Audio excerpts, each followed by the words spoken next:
예, 여러분 반갑습니다. 자, 여러분과 함께요. 그 21회 기출문제 사회복지 실천론 함께 풀어보도록 하겠습니다.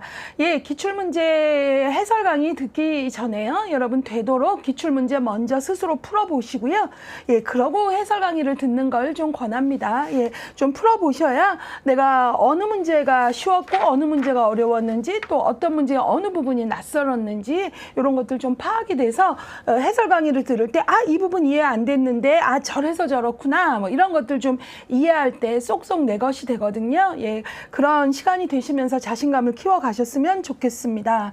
자, 사회복지 실천론 21회 문제 어땠는지 같이 한번 좀 보도록 할게요. 대체로 실천론은 조금 쉬웠다라는 그 생각들을 많이 할 수 있었어요. 그래서 반복적으로 출제되었던 내용들, 예, 그래서 조금 다른 과목들 같은 경우에는 조금 생소한 영역들이 이제 좀 나오거나 그 다음에 알고 있는 내용도 조금 어렵게 이제 문제를 만든 요 난이도가 좀 있었는데요. 실천론은 상대적으로 조금 생소한 내용도 없었고 조금 충분히 우리가 좀 예측할 수 있는 문제들이 나왔다. 그래서 아마 실천론은 우리가 좀 효자 과목이라고 많이 해요. 전체 총점을 조금 올려주는, 그래서 그런 생각을 좀 갖고 보신다면 나름 또 이 과목이 우리에게 주는 좋은 점들이 있습니다.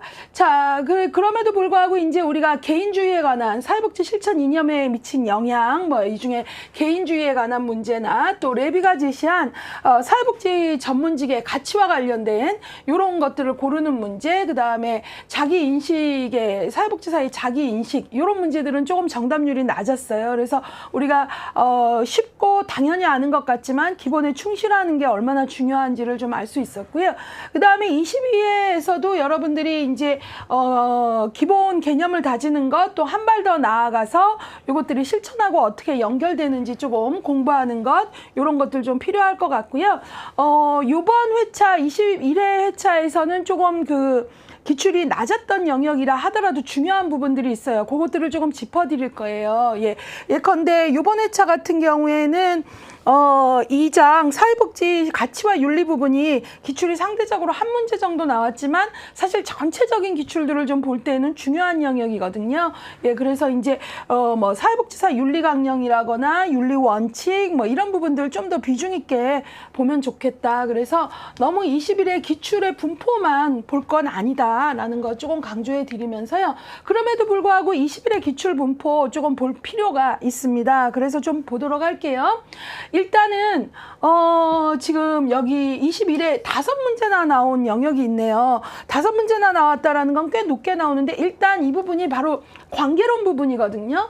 일단 관계론 부분이 기출이 지금까지도 높았지만 그 어느 때보다도 높았다라는 거죠. 그런 것들을 조금 얘기해 드리고 싶어요. 그래서 관계론 부분에서 사회복지사의 자기인식, 그 다음에 사회복지사의 민감성, 그 다음에 전문적 관계의 특징, 비슷하게 이제 7원칙 중에 의도적 감정 표현, 원조 관계에서의 사회복지사의 태도. 그래서 관계론에서 기출이 높았고 주로 나오면 BS택의 7원칙에서 많이 나왔는데 이번에는 기출도 높았을 뿐만 아니라 관계론 전반에서 다양한 개념들을 다뤘다는 거죠. 이런 것들을 좀 기억해 주시면 좋겠고요.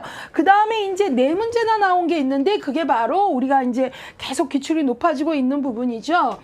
기출 비중이 높은 사례관리 부분입니다. 그래서 사례관리의 원칙, 등장 배경, 점검 과정, 사례관리자의 역할. 초기에 사례관리가 기출이 높을 때는 사례관리의 등장 배경을 수험생들이 잘 아는가 이런 문제 정도의 수준이었다면 지금은 그냥 다 해요. 사례관리. 그래서 사례관리의 등장 배경뿐만 아니라 사례관리의 원칙을 하나하나 아는 것들, 또 그다음에 사례관리의 과정 중에 점검이라는 과정에 특징이 뭔지, 왜 필요한지 이런 걸 좀 알고 있나? 사례관리자의 역할. 그래서 사례관리자의 역할이나 사례로 나오고 무슨 역할을 했냐 이런 문제들도 많이 나오고 있습니다. 그래서 여기 실천론의 기출분포에서는 5문제 나온 관계론 영역과 4문제가 나온 사례관리 영역 조금 유념해서 보시면 좋겠고요. 그 다음에는 이제 3문제가 나온 부분이 있는데요. 요 3문제가 나온 부분이 바로 실천의 주요 관점 및 이해 부분인데요. 여기 뭐 워낙 높았던 부분이에요. 세 문제 꾸준히 높았던 부분인데 이번에 뭐 5, 4까지도 나왔었는데 이 부분은 꾸준히 한 3문제 정도 나왔죠. 특히 이제 인파워먼트 모델, 그다음에 통합적 접근의 특징, 콤튼과 갤러웨이의 육체계 이런 걸로 문제가 나왔고요. 기존의 통합적 접근 모델의 특징과 관련된 문제들은 많이 나왔고 요번에 역시 나온 거죠. 그래서 이전에 분화기의 한계가 뭐며 통합기가 왜 등장했으며 통합기는 분화기와 달리 어떤 특징을 갖고 있는가 이런 것들은 이제 뭐 소위 고전적 문제라고 얘기할 만큼 등장합니다. 자, 그런 것들 좀 봤으면 좋겠고요. 그 다음에는 이제 그 2문제 정도 나온 걸로요. 1장에 사회복지 실천 이념 중에 개인주의에 대한 게 나왔고요. 거시 수준의 사회복지 실천. 그러니까 각 수준에 대해서 각 수준, 거시 수준인 것은 아닌 것은 뭐 이런 식으로 우리가 이제 각 수준에 대한 개념 정의가 정확한가 이런 것들 하고요. 그 다음에 역사 부분에서 우리나라 사회복지 실천의 역사, 그 다음에 자선조직회, 뭐 여기서도 자선조직회와 관련돼서 나왔다 함은 인보관하고 비교할 수 있습니까? 이런 문제라는 거죠. 예, 그 다음에 이제 그 4장에서 사회복지 현장과 역할 부분이에요. 그리고 이제 늘 나왔던 실천 현장 분류 문제가 나왔는데 오히려 예년 비해서는 그렇게 어렵지 않게 나왔습니다.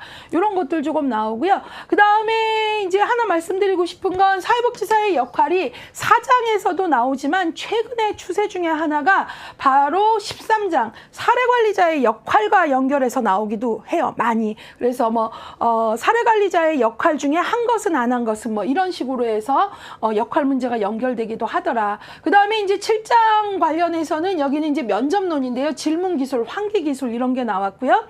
그 다음에 이제 11장인데요. 여기에는 이제 사회복지 실천 과정 중에 실천의 개입 기술, 직접적 개입, 간접적 개입 이런 게 나왔고요. 나머지 이제 한 문제들 나온 것들 이제 보시면 될 것 같습니다. 여기에서 이제 제가 조금 강조드리고 싶은 건 10장 같은 경우는 이제 개입의 전체 과정 중에 10장 같은 경우에는 계획 수립 과정인데 하나도 나오지 않았다라는 거 조금 보시면 좋겠고요. 그 다음에 여기에서 그래도 제가 좀 강조하고 싶은 건 이건 21회의 기출분포지만 최근 5년간을 본다면 여기는 너무 약하게 나왔지만 비중 있게 봐야 되는 게 바로 2장 사회복지 실천의 가치와 윤리예요. 그래서 여러분들이 20일엔 한 문제 나왔지만 2장은 한 문제의 비중으로 볼 챕터가 아니다. 특히 뭐 한국사회복지사 윤리 강령 같은 거는 뭐 우리가 조금 공부가 꿰고 있어야 된다 뭐 이런 표현 쓰거든요. 예, 그만큼. 그래서 이제 여러분들이 21회도 보지만 최근 5년도 좀 볼 수 있는 힘이 좀 있었으면 좋겠다라는 강조점을 드리면서 실천론 21회 기출문제 1번 같이 풀어보도록 하겠습니다. 사회복지 실천의 역사적 발달 과정을 발상한 순서대로 그래서 이제 역사와 관련하면 순서대로 나열하시오는 그냥 단골 손님입니다. 예, 그래서 이런 것들 조금 보도록 하겠습니다. 기억. 근데 이 문제가 좀 재미난 특징은 뭐냐면요. 역사와 관련돼서 순서대로 나열하시오 할 때는 보통 서구의 역사 문제, 그 다음에 우리나라 역사 문제 이렇게 나왔는데 요번에는 제가 그 역사 관련해서도 잠깐 언급했지만 서구의 역사와 우리나라의 역사를 좀 섞었다라는 점이 특이한 점 중에 하나입니다. 밀포드 회의에서 사회복지 실천의 공통 요소를 발표했다. 1929년이죠. 예, 대단히 중요합니다. 그래서 밀포드 회의에서 이제 그 공통 요소들을 발견을 하면서 이런 것들이 이제 통합기로 가는 아주 초창기의 모습인 거죠. 요 시기 자체는 분화기이지만 그래서 공통 요소를 발표했다. 요거 연도 외우셔야 돼요. 1929년 밀포드 회의하면 1929년 외우셔야 되고요. 니은 사회복지사업법에 따라 국내에서 사회복지사 명칭을 사용하기 시작했다. 1983년입니다. 자, 여러분들 꼭 기억을 하셔야 되는 거는요. 요 사회복지사라는 명칭에 있어서 명칭을 규정한 것. 이전에는 뭐 사회복지 그 종사자 뭐 이런 말을 썼단 말이죠. 그런데 사회복지사라는 명칭을 쓴 건 1983년 사회복지사업법 개정에서 그렇게 썼다라는 걸 기억할 만한 거죠. 요 문장이 이전에도 기출된 바 있는 문장입니다. 그 다음에 태화 여자간 1921년이죠. 초기 역사로 자주 등장합니다. 예, 그래서 요 정도 기억하시고요. 그 다음에 리을 사회복지 전문 요원이 국내 행정기관에 배치되었다. 그러니까 소위 공적사회복지사가 나타났다라는 거죠. 그래서 이때는 사회복지 전담 공무원이라고 말하지 않고 사회복지 전문 요원이었고 별정직이었고요. 요원이라는 명칭을 썼던 요가 바로 87년입니다. 1987년.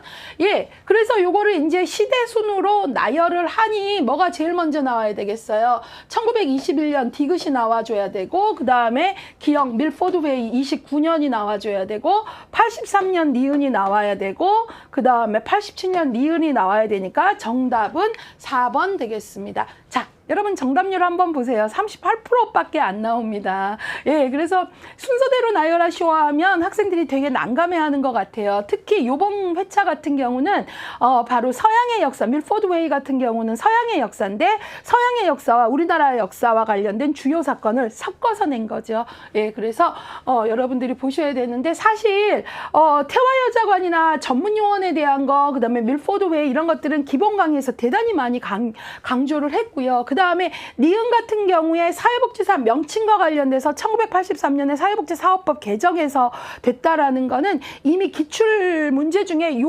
문장이 나왔던 적도 있거든요. 그렇기 때문에 여러분들이 그런 것들을 잘 공부하셨다면 나올 만한 역사들이 나왔는데 이건 뭐 너무 또 제 입장인가요? 근데 이제 38% 정도밖에 안 나왔고 답이 되게 많이 분산됐어요. 예, 그리고 2번 같은 경우 36% 정도 나왔거든요. 예, 그러니까 이제 밀포드 웨이를 먼저 빼버린 거잖아요. 그러니까 밀포드 웨이가 1929년이다라는 게 우리나라 역사는 되게 감이 확 왔는데 안 왔던 것 같아요. 예, 그래서 그것들을 조금 잡아드리고 가고 싶네요. 예. 자, 역사와 관련된 문제 여러 개 나올 수 있는데요. 이렇게 시대 순으로 나열하시오는 나올 수 있는 문제 패턴의 단골 손님입니다. 좀 잡으시면 좋겠고요. 자, 잘 아시겠지만 우리 지금 이 문제를 푸는 거와 관련해서 내가 이 부분 너무 약하다 하면 실천론 기본개념서 3장을 보시고요. 그 다음에 기출해독에서는 70번을 보시면 이 역사와 관련돼서 잘 나온다라는 걸 안내해 드리겠습니다. 자, 이번에는 2번 문제 보도록 하겠습니다.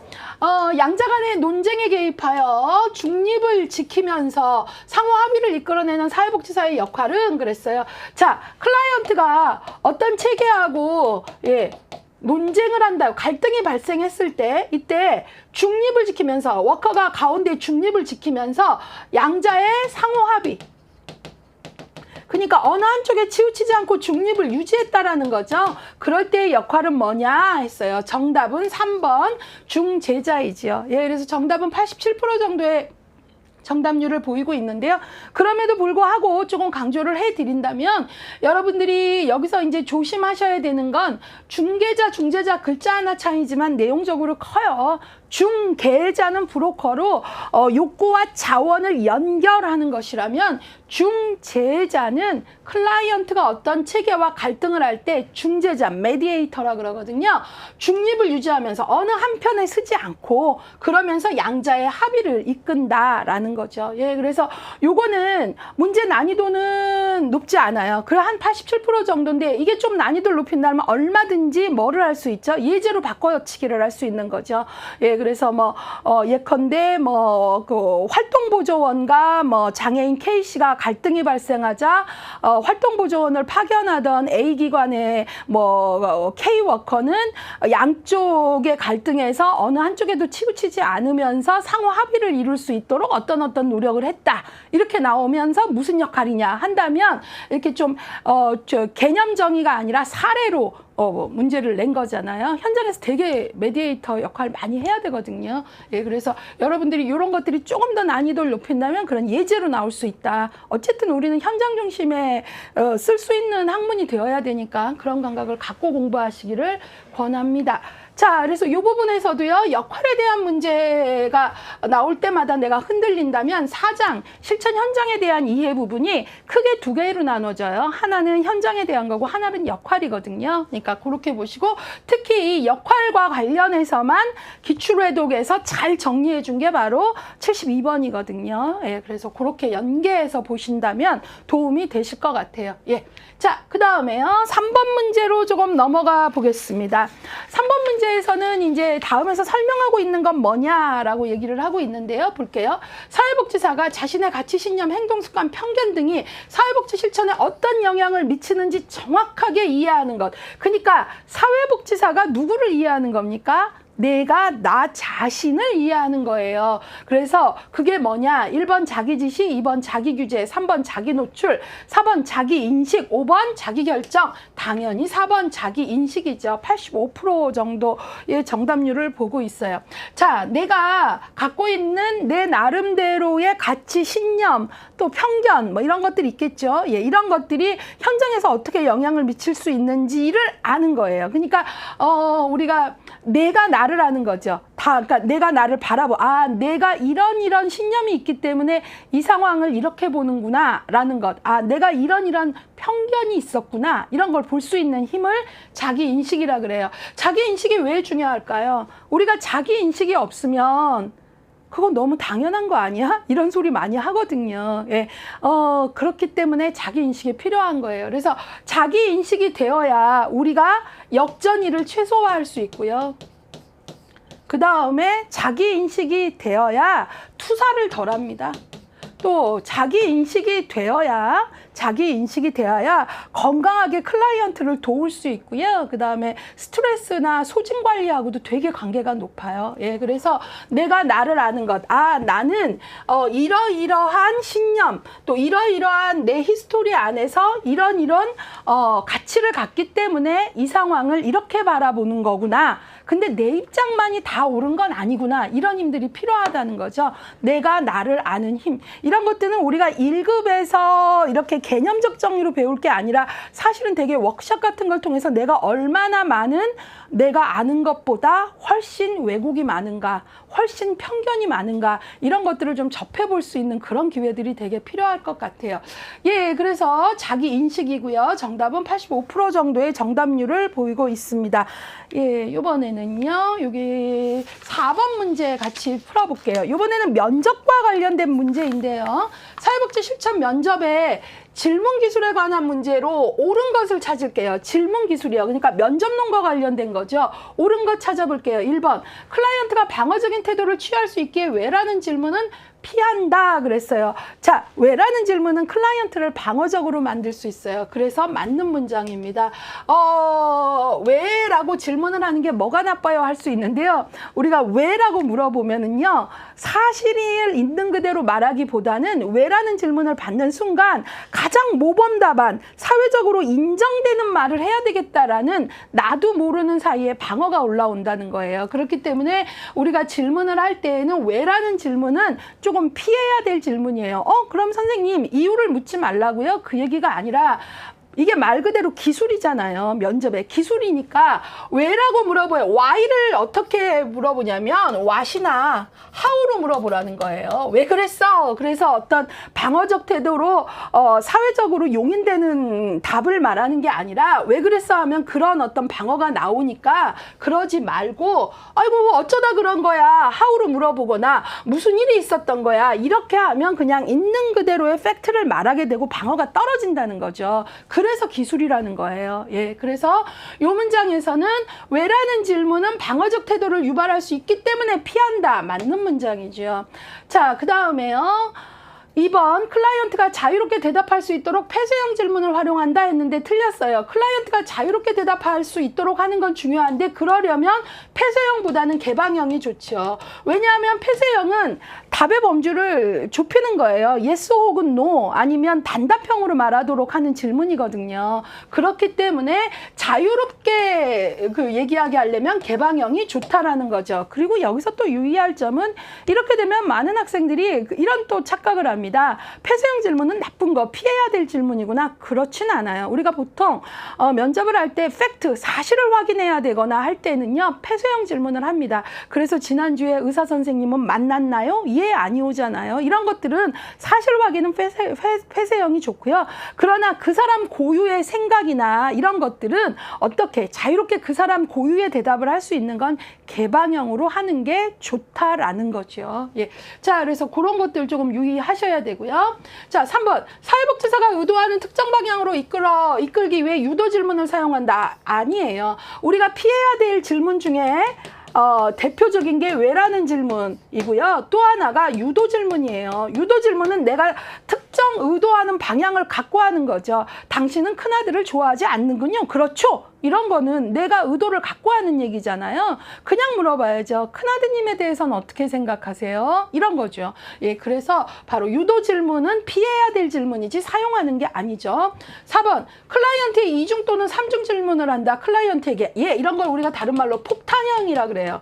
그냥 동시에 복합형 질문이라고도 하는데요. 여러 개를 물어보는 거죠. 한 번의 질문 안에 한 2개, 3개 질문이 들어가면 클라이언트는요. 그 복합 질문을 다 대답하기보단 맨 끝에 말에 대한 대답만 할 수도 있고요. 그렇기 때문에 이건 피해야 될 질문이에요. 피해야 될 질문 중에 왜, 유도형, 그 다음에 또 뭐죠?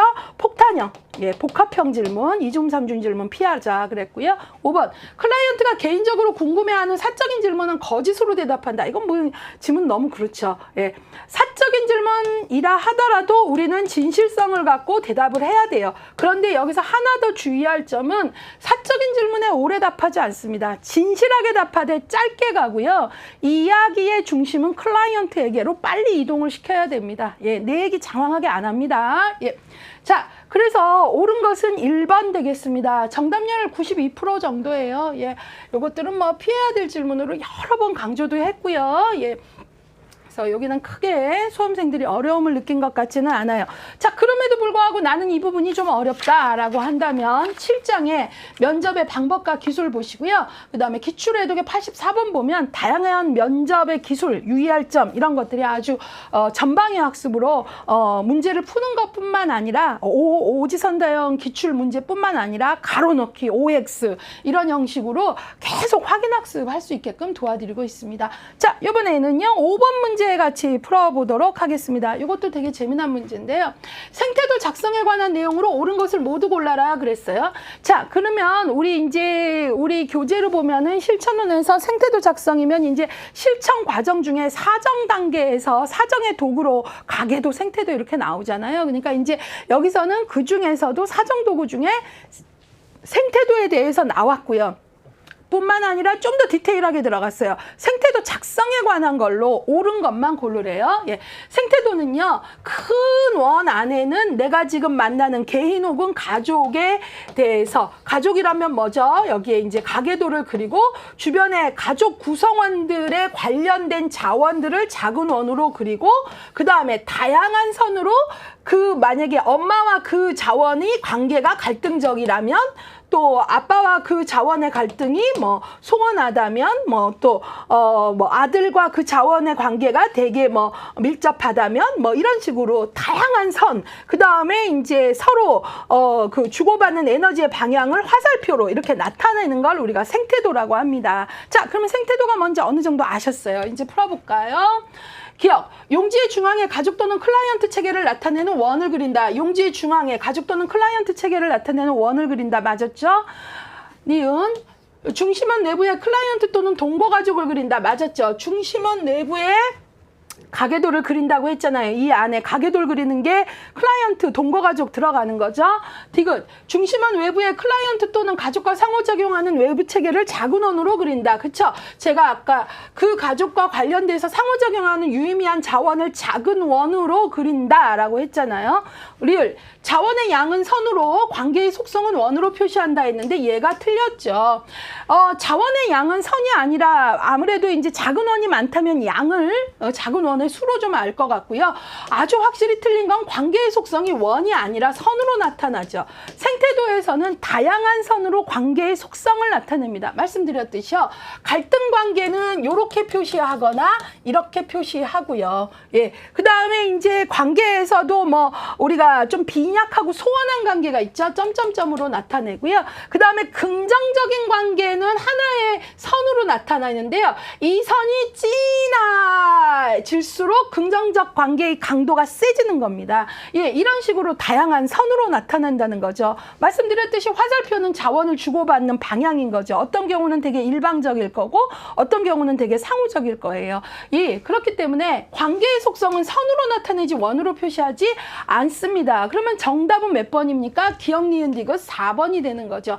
63% 정도의 정답률을 보였고요. 그 다음에 이제 5번까지 한 경우가 이제 26%인데요. 이 경우에는 생태도에 대해서는 막연히 알지만 이 선과 이런 의미들을 이제 그 관계를 나타내는 선의 의미들이 각각 다르다는 것까지 공부가 쭉 심화되지 않은 거죠. 예, 그래서 이제 여러분들이 보는 시험은 나 생태도 알아가 그거 가족과 환경자원의 관계를 나타낸 거야 정도까지로는 못 푸세요. 예, 생태도 안에 다양한 선으로 관계의 속성을 나타내고 어떤 선들이 어떤 뜻을 갖고 있는가까지 가고요. 현장에서 우리가 일할 때 기본적으로 가계도 생태도는 기본적으로 그릴 줄 알아야 되고 의뢰되는 경우에 그쪽에서 넘어온 생태도를 읽을 줄 알아야 되는 거거든요. 예, 그런 의미에서 이제 내가 현장 워커가 된다면 이런 정도는 업무에서 정말 매번 책 찾아보지 않겠다 이런 마음으로 공부하시면 참 좋을 것 같아요.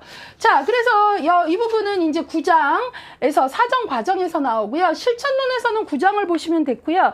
실천 기술론에서 좀 더 디테일하게 아주 설명이 되어 있어요. 그게 바로 생태도는 그 가족의 테마에 가족 사정에 들어가면 훨씬 디테일하게 설명이 나와 있고요. 기출해독에서는 실천론 89번 사정 도구에서 나옵니다. 자, 그렇게 한번 봤고요. 이번에는 6번 문제 같이 풀어보도록 하겠습니다.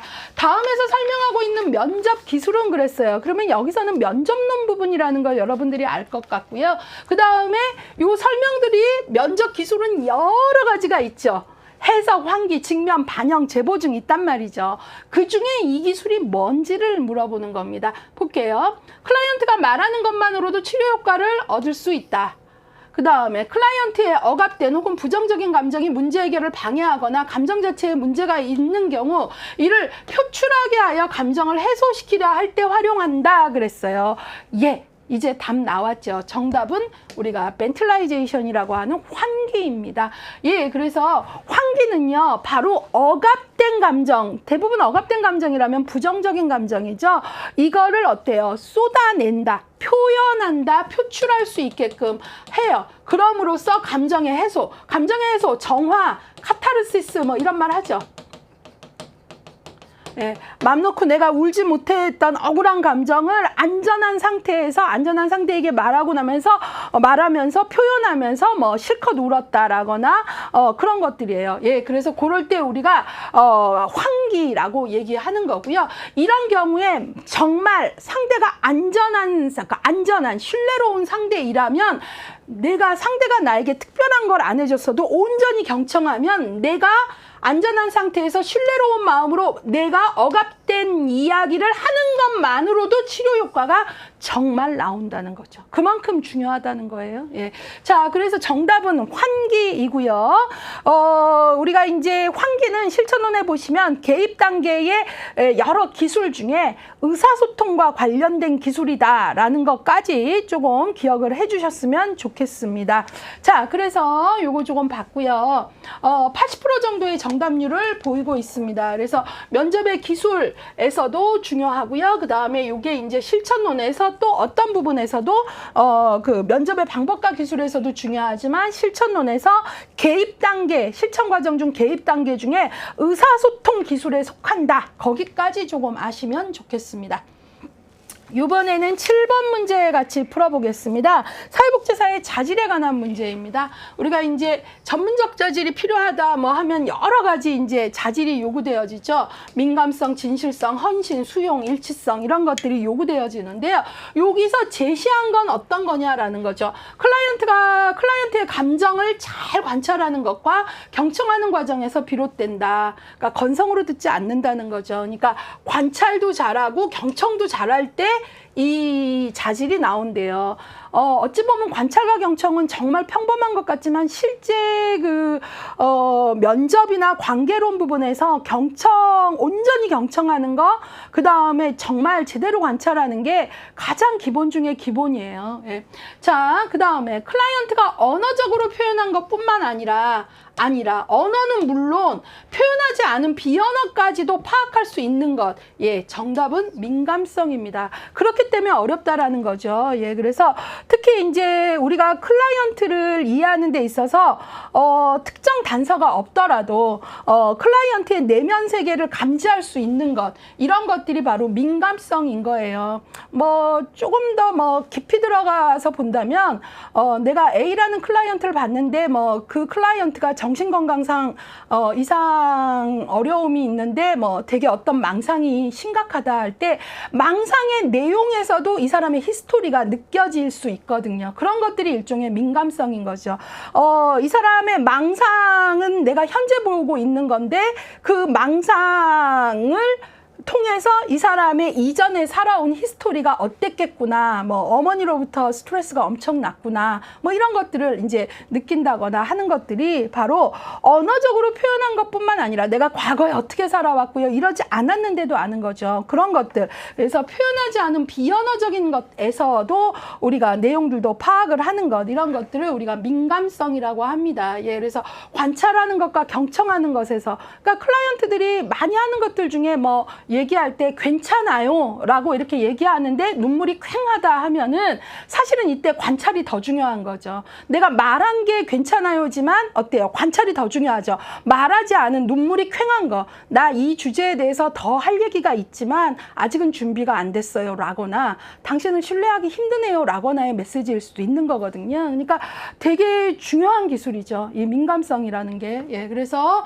민감성은 언어적으로 표현한 것뿐만 아니라 표현하지 않은 내용들도 파악할 수 있는 것. 특히 이제 요즘에 다문화 클라이언트를 만날 기회들이 많은데요. 여러분들이 다양한 문화 체계를 이해하는 거, 이럴 때 문화적 민감성 같은 것도 대단히 중요하다라는 거죠. 그래서 민감성은 그 현장에서 사회복지사의 자질에서 되게 중요한 내용입니다. 근데 우리가 이런 것들이 중요하다라는 걸 아는 게 중요한데, 이것들을 모르면, 민감성 자체가 중요한 걸 모르면 민감하지도 않을 뿐더러 민감하지 않아서 발생한 문제는 발생했는데도 모르는 거죠. 예, 이런 상황이 현장에서 되게 난감한 상황이거든요. 그러니까 학습을 통해서 이런 것들을 키우시는 게 중요하다는 거죠. 자, 그래서 이런 것들을 조금 같이 보셨으면 좋겠고요. 자, 그래서 이 부분들과 관련해서는 6장의 관계 형성을 좀 보시고요. 특히 관계 형성과 관련해서도 여기가 워낙 기출이 높은데, 기출에도 81번에 보면은 관계론 부분에서도 전문적 관계 형성의 요소 부분들을 이제 집중적으로 보시면 민감성이라는 것들을 다루게 되신다라는 거죠. 자, 이번에는 8번 문제를 좀 보도록 하겠습니다. 자선조직협회의 활동에 관한 설명으로 옳지 않은 것은 그랬어요. 자, 자선조직에 대해서 옳지 않은 것. 그럼 여기서 이제 여러분들 문제 냄새가 확 나야죠. 자선조직회면은 인보관하고 비교할 가능성이 좀 높죠. 그런 생각을 좀 하면서 보시면 좋을 것 같아요.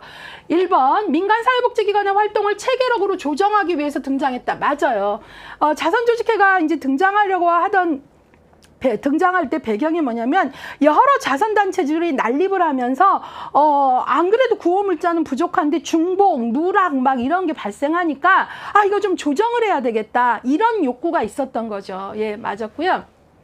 그 다음에 적자 생존에 기반한 사회 진화론을 구빈의 이론적 기반으로 삼았다. 예, 그래서 우리가 자선조직협회가 많은 일을 했고 훌륭하지만 진화론에 근거했기 때문에 사회 통제적 성격이 강했다. 빈곤을 개인 탓하면서. 그래서 이제 진화론을 구빈의 이론적 기반으로 썼다. 이 얘기는 이제 말 그대로 사회 통제적 성격을 가졌다라는 이야기이기도 한 거죠. 그래서 진화론의 대표가 바로 적자 생존이잖아요. 예.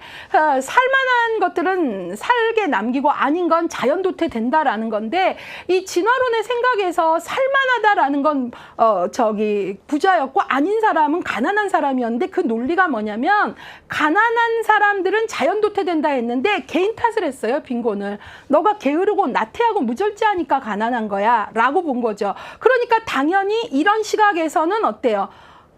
적자 생존의 원리로 보고 빈곤을 개인 탓한 거잖아요. 예, 이런 원리를 기반을 했으니 당연히 가난한 사람에 대해서 어떤 태도를 가졌겠어요? 사회 통제적 성격을 가졌던 거죠. 예, 그래서 맞는 문장이고요. 3번, 빈민 지역에 거주하여 지역사회 문제에 대한 집합적이고 개혁적인 해결을 강조했다. 이것이 옳지 않은 것의 답은 3번이죠. 빈민 지역에 거주한 거는 인보관이죠. 예, 자선조직회의에서는 중산층의 여성들이 가정방문, 우회방문원, 프렌들리 비지터로 방문하고 그 다음에 교정적 태도에 도움을 주고 자기 집으로 돌아왔단 말이죠. 근데 인보관은 거기에 거주했죠. 그래서 인보관의 특징을 얘기하는 3R의 R 중에 하나가 residence, 그들과 함께 거주했다가 들어갑니다. 그 다음에 지역사회 문제에 대해서 인보관은 집합적이고 개혁적인 해결. 아까 자선조직협회는 사회 통제적이고 빈곤을 개인 탓했잖아요. 근데 인보관은 그렇지 않았거든요. 빈곤의 구조적 문제를 인식했기 때문에 개혁적인 해결을 얘기한 거죠. 그래서 여기에 이 모든 문장은 인보관에 대한 얘기지 자선조직회에 대한 얘기가 아니라는 거죠. 인보관이 자선조직회보다 조금 늦게 등장하긴 했지만 거의 동시대에 빈곤을 바라보는 시각이 달랐기 때문에 접근 방법이 달랐고 그게 중요하기 때문에 문제로 자꾸자꾸 등장하는 거죠. 예. 자, 그 다음에 4번. 과학적이고 적절한 자선활동을 수행하기 위해 클라이언트 등록 체계를 실시하였다. 예, 이게 바로 1번의 조정하고 상당히 맥락을 같이 하는 건데요. 예, 그러니까 막 중복되고 누락되고 하니까 자원 아깝고 하니까 이제 조정을 하는데 방법적으로 뭘 한 거예요. 등록, 그러니까 뭐 원장기 같은 거예요. 아, 아무개 줬어. 아무개 안 줬어. 아무개 한 번 받았는데 또 받으면 안 되지. 막 이런 식으로, 그러니까 그 등록을 하고, 그러니까 기입을 한 거죠. 그러니까 아주 초창기의 행정 모습 같은 게 나타난 거예요. 자, 그래서 맞았고요. 그 다음에 5번. 자선조직 협회 활동은 개별 사회 사업에 초석이 되었다. 맞죠? 그래서 우리가 COS 자선조직 협회는 케이스웍에 초석이 되었고 인보관은 결과적으로 그룹웍에 초석이 되었다. 이런 것들도 우리 기본서에서 아주 강조하고 있는 내용들입니다. 예, 그래서 옳지 않은 것은 3번이고요. 정답률은 84%예요. 워낙 이 두 개를 비교하자는 걸 강조하기도 했고요. 예, 그래서 학생들이 많이 어렵지 않았던 것 같고요. 사실 자선조직협회하고 인보관의 비교는 지역사회복지론에도 좀 언급되고요. 교재에 따라서는 정책론에서도 역사 설명할 때 또 잠깐 또 언급이 되니까 뭐 한 3과목에서 언급이 될 수 있다. 이런 마음으로 공부하시면 되겠습니다. 관련 챕터들 좀 보시면 좋겠고요. 자, 그 다음에 21회 9번 문제로 좀 넘어가도록 하겠습니다. 개인주의가 사회복지 실천에 미친 영향으로 옳은 것을 모두 골라라 그랬는데요. 여기서 개인주의라는 말이 딱 나왔을 때 여러분들은 아, 사회복지 실천의 이념에 대한 문제로구나 하고 아셔야 됩니다. 그러면 사회복지 실천에 미친 이념들은 정말 많아요. 거기에는 뭐 상부상조, 인도주의, 박애주의, 진화론, 민주주의 뭐 되게 많은데 이 문제는 그 중에서도 더 들어간 거예요. 그 중에 개인주의에 대해서만 문제를 내볼 테야 라고 하고 낸 거죠. 그래서 옳은 것을 골라라 그랬어요. 개인주의, 개별화 맞죠? 개인주의가 개별화에 아주 영향을 미친 거잖아요. 그래서 이제 우리가 개인주의가 미친 영향 중에 개별화의 원리 이런 것들은 좀 긍정적으로 평가되는 거고요. 그 다음에 개인의 권리와 의무 강조 이것도 해당하죠. 그래서 해당하는데 또 하나 좀 봐야 되는 건 이 개인주의가 하나는 우리가 오늘날 케이스 바이 케이스라고 하는 개별화에 영향을 미친 것도 맞지만 조금은 부정적인 측면 아니면 좀 다른 측면으로 봤을 때에는 바로 이 개인주의가 빈곤을 개인 탓으로 돌렸어요. 개인에게 원인이 있다고 봤어요. 그렇기 때문에 이 이념이 빈곤을 개인에게 원인을 돌렸기 때문에 도움을 주는 입장에서는 어떻게 줘야 돼요?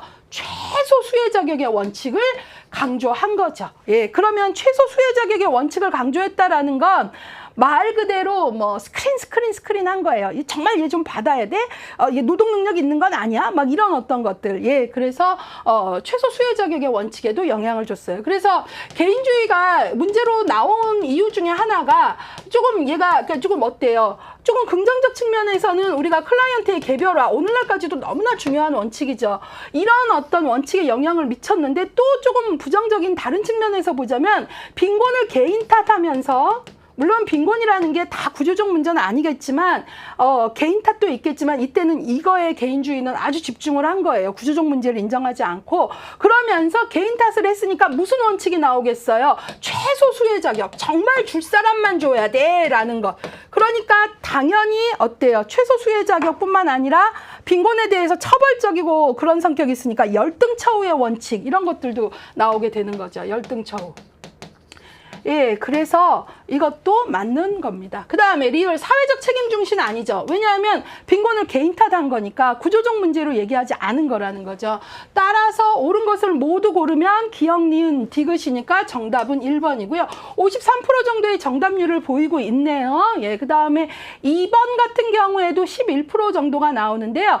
최소 수혜 자격의 원칙을 뺀 것 같은데 이 경우에는 이제 이렇게 한 경우는 이제 학습에서 개인주의의 이런 두 가지 양면성까지 공부가 안 된 경우라고 볼 수밖에 없겠죠. 예, 그래서 그런 것들 조금 보시면 좋겠고요. 그래서 개인주의라는 게 개별화의 원칙에도 영향을 미쳤지만 빈곤을 개인 탓하면서 최소 수혜, 그 다음에 열등처우의 원칙, 그러니까 상당히 어때요? 좀 통제적 성격이 동시에 나타났다라는 그런 특수성도 조금 정확히 알고 가셔야 되겠습니다. 그래서 이제 기본 개념서에서는 이제 실천의 개념 및 정의에서 보면 이념 부분에서 나오는 거고요. 기출해석은 좀 더 디테일하게 이 부분을 이제 키워드 63번에서 이념과 철학적 배경만 쫙 묶어서 정리를 해준 거죠. 그래서 그 안에 기본 개인주의 외에도 뭐 민주주의, 사회진화론의 영향 이런 것들 다 다양한 이념을 보는 그런 특성을 갖고 있습니다.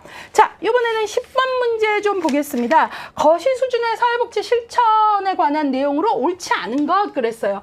거시 수준의 사회복지. 그러면 여러분들이 이 문제가 요구하는 건 뭐겠습니까? 사회복지 실천은 클라이언트 체계의 수준에 따라 여러 수준이 나뉜다는 거죠. 그래서 사회복지 실천은 클라이언트의 체계를 어떻게 했어요?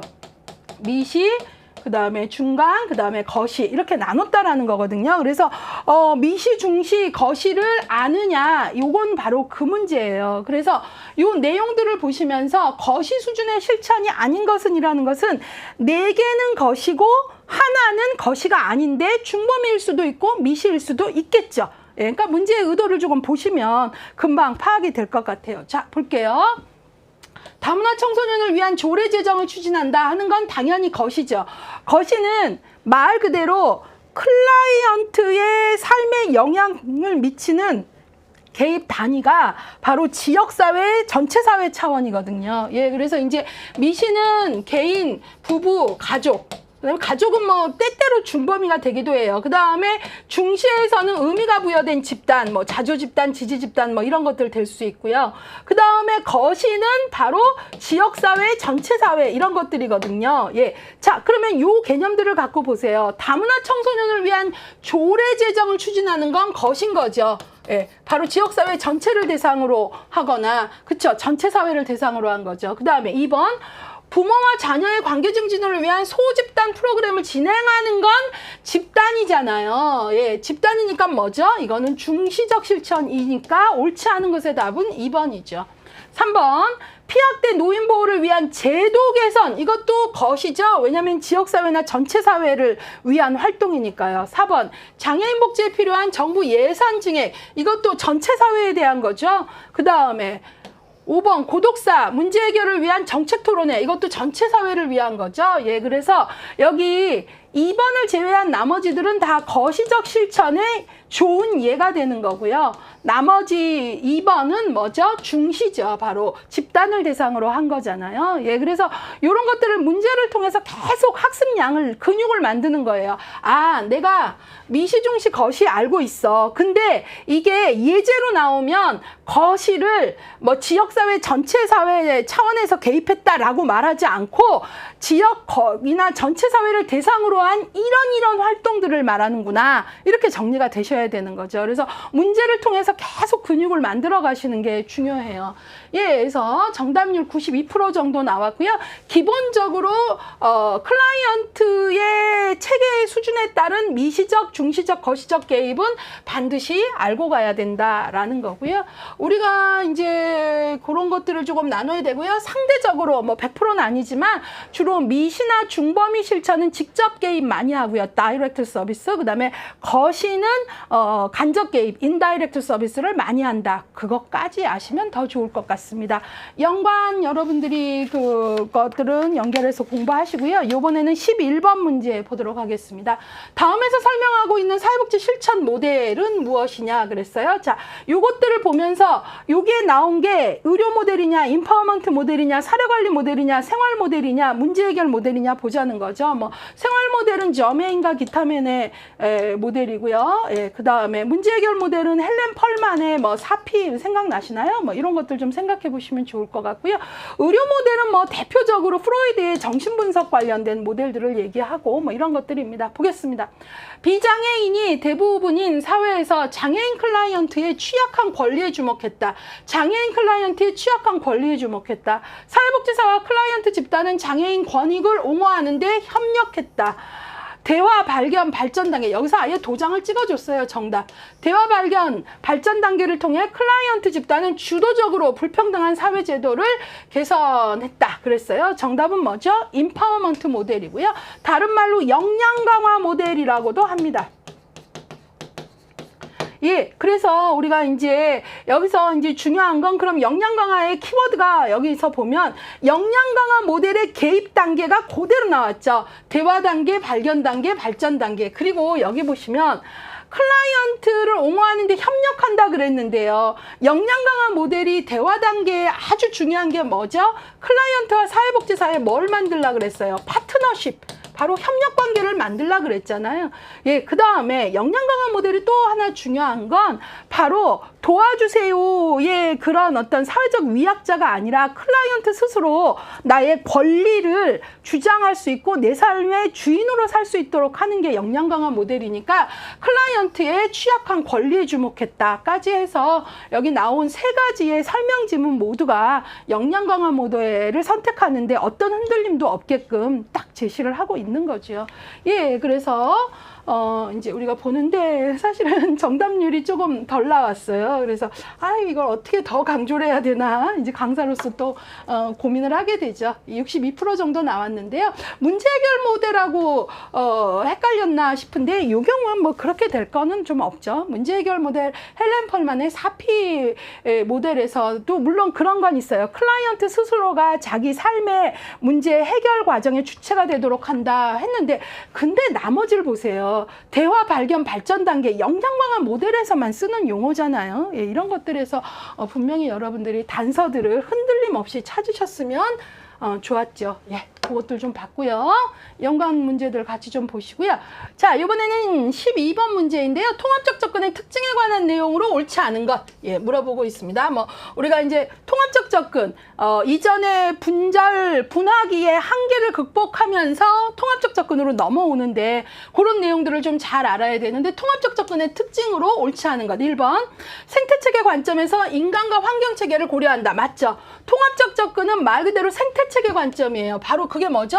생태체계 관점을 딱 한마디로 말한 게 person in environment. 바로 환경 속의 인간을 보자. 그거잖아요. 그러니까 인간과 환경을 같이 고려했다. 맞았고요.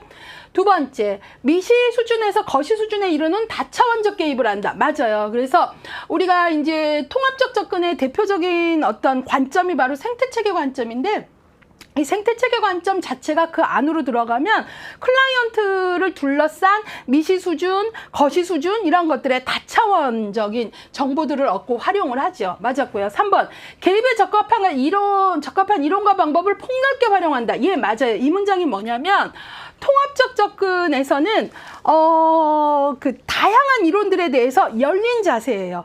그래서 어떤 특정 이론만을 강조하거나 그게 아니라 그게 클라이언트의 삶의 질 향상에 도움이 되면 다양한 이론에 대해서 열려 있어요. 그걸 바로 개입에 적합한 이론과 방법을 폭넓게 활용한다라는 거죠. 맞는 거고요.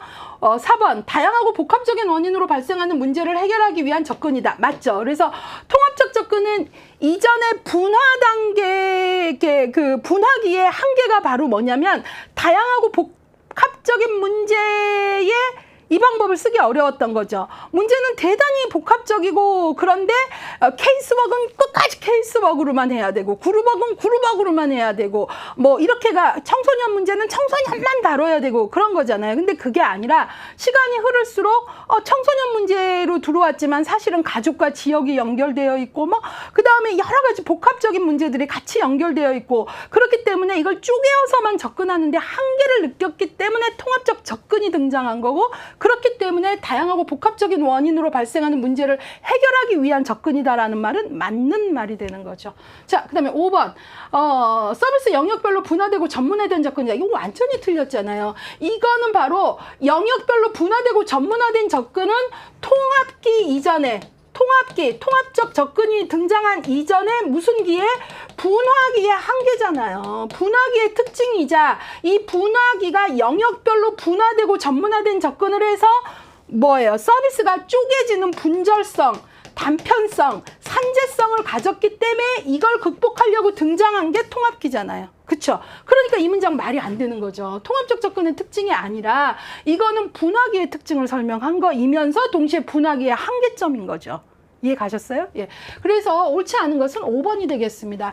정답은 80% 정도 나왔고요. 자, 이 부분 정말 많이 강조하고요. 이 부분이 보시면 우리 책 5장인데요. 실천론에서 5장이 기출이 상당히 높습니다. 예, 바로 여기에서 제가 5장 공부할 때마다 또 2장 역사 공부할 때마다 제가 그러잖아요. 서구 사회복지 실천 역사에서 특히 분화기 통합기는 뒤에 가면 5장 통합방법론이 나오는 통합적 접근의 등장 배경 이해하는데 너무나 중요하니까 챕터를 넘어서 좀 연동해서 공부해라. 그 얘기를 하잖아요. 그런 것들을 좀 기억을 하셔야 되겠습니다. 자, 이번에는요, 여러분들하고요, 13번 문제 같이 풀어보도록 하겠습니다. 사회복지 실천 현장과 분류의 연결로 옳지 않은 것 그랬어요. 여기 보시면 1차 현장, 2차 현장, 이용시설, 생활시설, 뭐, 비영리기관 이런 게 나오는데요. 이걸로만 봐도 우리는 실천 현장 분류에 대한 것들을 알게 되죠. 기관의 기능에 따라서 1차 현장이냐, 2차 현장이냐, 그 다음에 주거 서비스를 제공하느냐의 여부에 따라서 이용시설이냐 생활시설이냐 그 다음에 이윤추구 여부에 따라 영리기관이냐 비영리기관이냐 그 다음에 재원조달 방식 혹은 기관의 설립 주체에 따라 또 공공기관이냐 민간기관이냐 이런 것들을 나누는 걸 바로 우리 현장 분류에서 배웠어요. 근데 이 문제는 여기 지금 예제들이 나왔는데 그게 그런 분류하고 맞느냐 틀리느냐 틀린 걸 좀 찾아봐라 이 문제거든요. 예, 그래서 볼게요. 사회복지관 1차 현장 맞죠? 왜냐면 1차 현장은 사회복지 서비스가 주된 메인 서비스인 게 1차 현장이니까 맞죠? 그 다음에 종합병원 이거는 2차 현장 맞죠? 사회복지가 주된 게 아니고 부수적이면 2차 현장인데 병원은 말 그대로 치료 예방이 1차 목적이잖아요. 예, 그렇기 때문에 사회복지는 2차 현장 맞았고요. 종합병원은 2차 현장. 왜냐면 병원에 의료사회복지가 들어가지만 2차 현장이라는 거죠.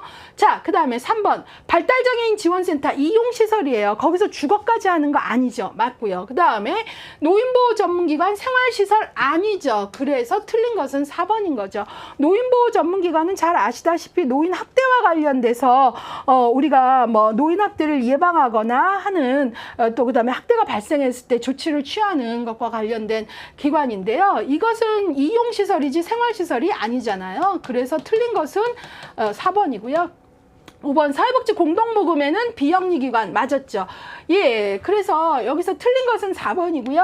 정답률은 노인보호 전문기관 64% 정도 나왔는데 여기 보면 5번에 공동모금에 20%가 나왔어요. 공동모금엔 영리기관이 아니고 비영리기관입니다. 예, 이런 것들 좀 정확히 잡으셔야 되고요.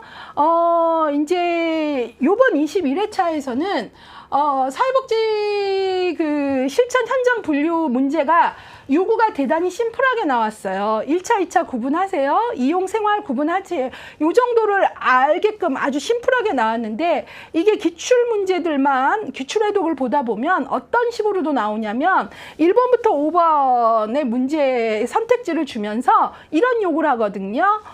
1차 현장이면서 생활시설이면서 무슨 기관 임금을 골라라 이런 식으로. 그래서 아주 복합적인 주문을 할 수 있거든요. 그렇기 때문에 요번 회차는 좀 간단히 나왔지만 복합적인 주문을 해도 계속 여러분들이 골라낼 수 있는 그런 공부를 하셔야 되고, 그러기 위해서는 우리 기본개념서가 너무나 잘 나와 있는 게, 기본개념서 가시면 각각의 분류 기준도 제시했고 각각의 1차 현장의 주된 예, 2차 현장의 예, 생활시설의 예, 이용시설의 예, 이런 것들을 너무나 잘 정리를 해드리고 있어요. 그러니까 그런 것들을 적극 활용하시길 바랍니다. 그래서 우리 기본개념서 4장에 가면 그런 예제까지 다 연결을 해드리고 있다.